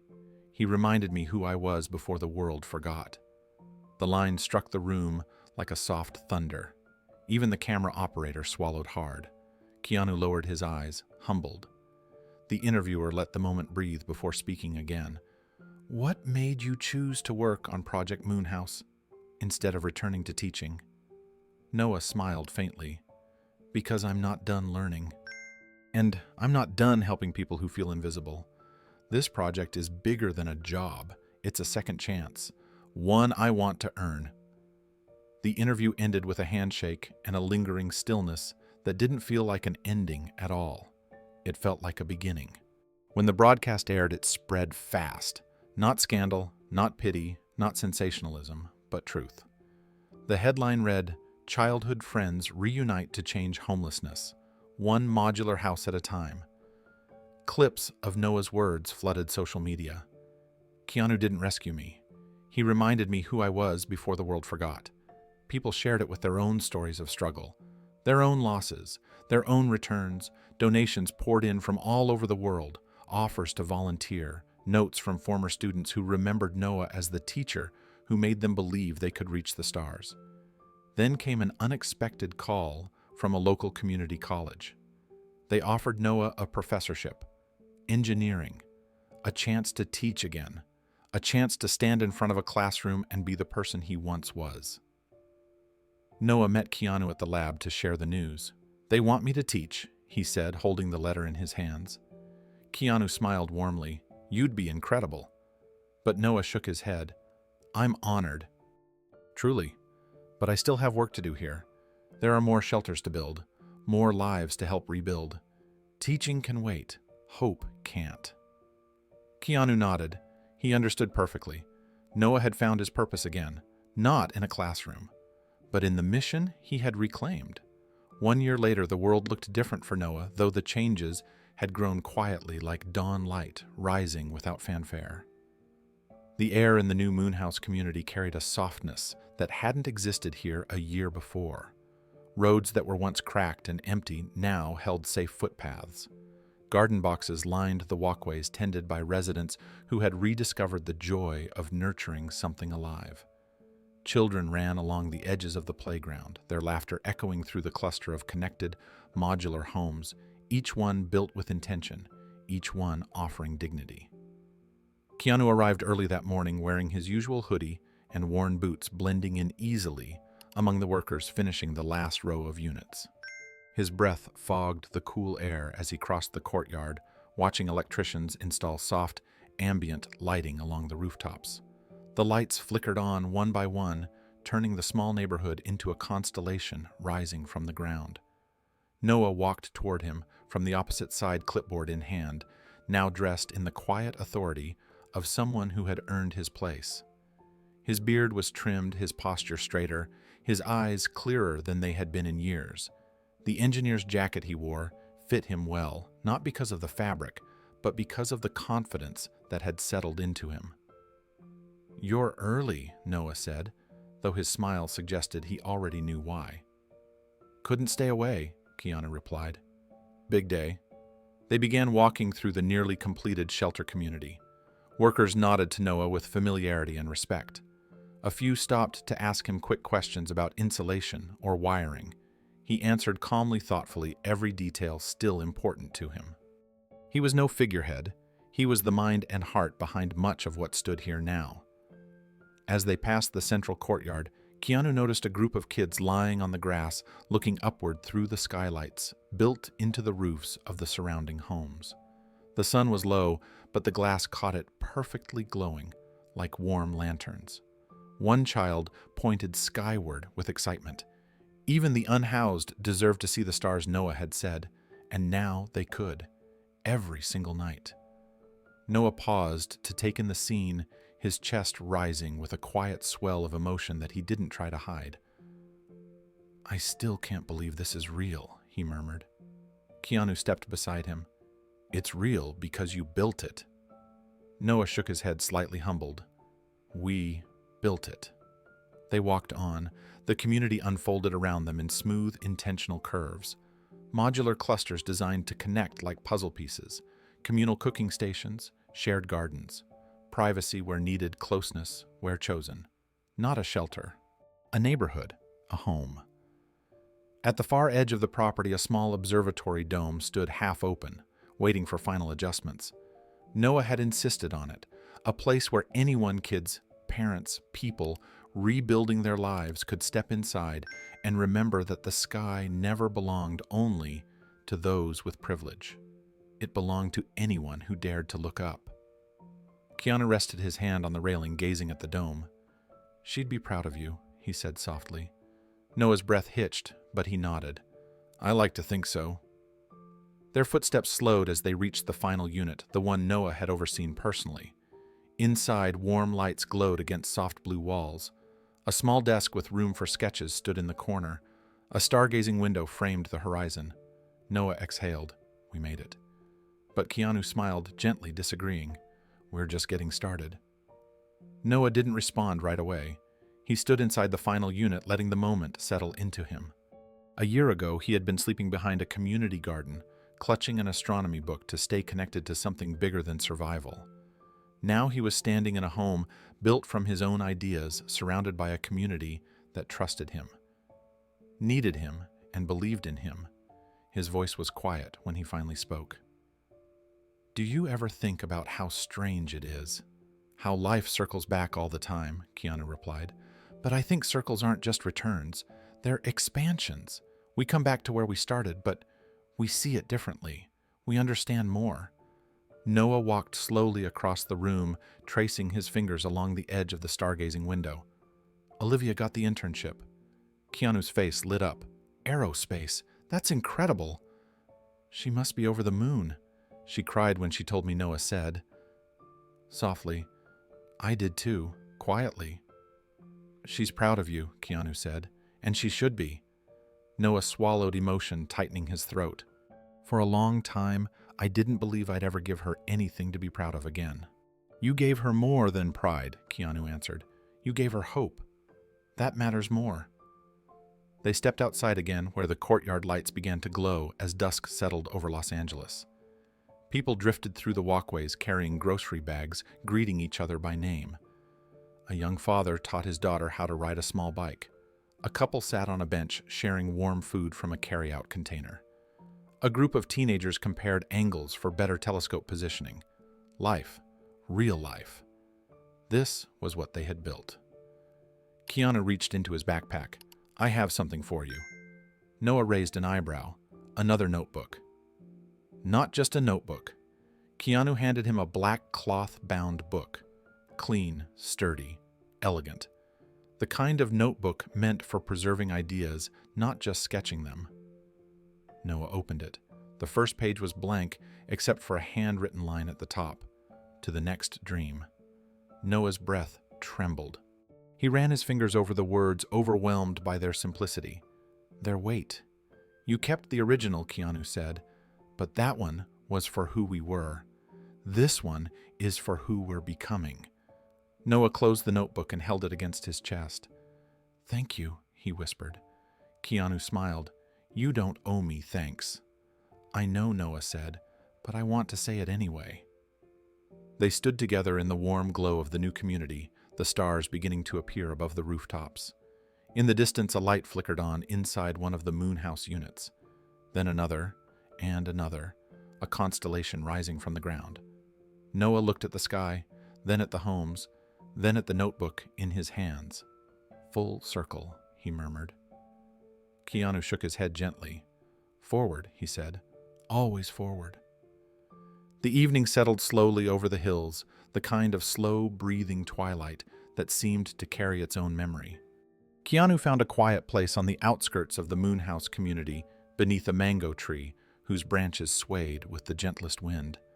A year ago, this hillside had been overlooked and forgotten nothing more than a patch of dry soil. Now it overlooked a neighborhood filled with light, warmth, and second chances. He sat cross-legged in the grass, the professionally bound notebook resting in his hands. The cover felt smooth beneath his palms, the weight of it familiar, yet full of promise. When he opened it, the blank pages glowed faintly in the fading daylight. Clean, untouched, waiting. He flipped through them slowly, page after page, as if listening to the silence between the lines. The first page still held the message he had written for Noah, to the next dream. He read it again, then closed the notebook, gently holding it against his knee. A soft smile crossed his face, touched with something both hopeful and reflective. He breathed in deeply, letting the scent of grass, cool air, and distant food stalls drift through him. Life was happening all around him, families cooking dinner, laughter echoing across the courtyards, the warm glow of skylights beginning to mirror the stars above. When he finally spoke, his voice was quiet and steady, as if he were talking to someone seated right beside him. "Sometimes we lose people, not because we stopped loving them," he said, "but because life pulled us in different directions." The wind rustled the leaves above him, carrying his words gently across the hillside. He gazed toward the stars, emerging one by one. We grow up, we chase dreams, we fall down, we carry burdens we don't know how to share. And somewhere along the way, the people who once felt like our whole world become a memory we tuck away. He paused for a moment, lowering his eyes to the open field. But love, like the stars, is still there, even when we can't see it. It doesn't disappear. It just waits for the right moment to shine again. He held the notebook a little tighter, feeling the truth of his own words settle quietly inside him. He had seen it with Noah. He had watched a forgotten friendship turn into a lifeline. He had witnessed a man who believed he was broken rediscover his brilliance. And he had felt something in his own heart reignite something childlike, brave, and hopeful. Keanu exhaled slowly, letting the notebook rest in the grass beside him. Then he lifted his gaze forward, as though looking through the camera and into the eyes of every viewer listening. "What would happen," he asked softly, "if we searched for one old friend, not to fix them, but to remember who we used to be together?" The light dimmed. The trees shifted. The air seemed to hold the question in place. Then the screen faded gently toward darkness. The darkness settled into a gentle calm, leaving only the silhouettes of the trees and the glow of the Moonhouse community behind him. Yet even as the screen faded in the story, Keanu remained on that hillside, breathing in the stillness. His reflection didn't end with the closing line. Something deeper lingered, something he hoped viewers would carry with them long after the video ended. He leaned forward, picking up the notebook again, running a thumb along its spine. The notebook represented more than childhood dreams. It represented recovery, renewal, the courage to begin again. And he knew that somewhere out there, someone watching needed that reminder more than they realized. He looked toward the distant lights of the community below each window, shining like a tiny star. "It's strange," he murmured, "how life gives us second chances in places we never expect. Sometimes in a person, sometimes in a moment, sometimes in a memory we thought we'd lost forever." He shifted slightly, resting his arms on his knees. Noah didn't need saving, he continued. He needed someone to remember him, to see him, to say, "You still matter." And when he believed that he found his own way forward. The wind brushed through the branches above him, scattering a few mango leaves across the ground. "I think we all have someone like that," he said.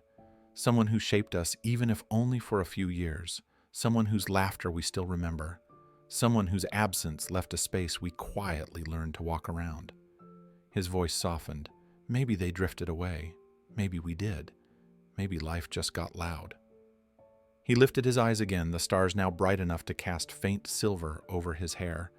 But what if reaching out could change everything? Not to reopen old wounds or rewrite the past, but to remind both people that the connection was real and it mattered. He paused, letting the weight of that question settle in the night air. What if one message, one call, one conversation could bring someone back into the light? Far below, laughter spilled from the courtyard of the Moonhouse homes. Children chased each other between the walkways, their joy rising into the air, like a living symbol of the hope that had rebuilt this place. Hope that had rebuilt Noah. Keanu watched them for a long moment, a quiet smile touching his face. "People think change happens all at once," he said, "but it doesn't. It happens in moments, small ones, a shared notebook, a conversation, a choice to show up." He stood slowly brushing grass from his hands. "If this story has taught me anything, it's that kindness doesn't require perfection, just presence." He took one step toward the camera, then another, soft and deliberate. "Wherever you are tonight," he said gently, "I hope you know that someone out there remembers you too, someone whose life you touched, someone who still carries a piece of you." He offered one last smile, warm and almost whispered, "And maybe it's time to reach back." The frame darkened. A soft glow rose. Then the final message came. "Where are you watching from?" Have you ever reconnected with someone from your past? Share your story in the comments. And if this story moved you, please like and subscribe for tomorrow's story. Might be yours.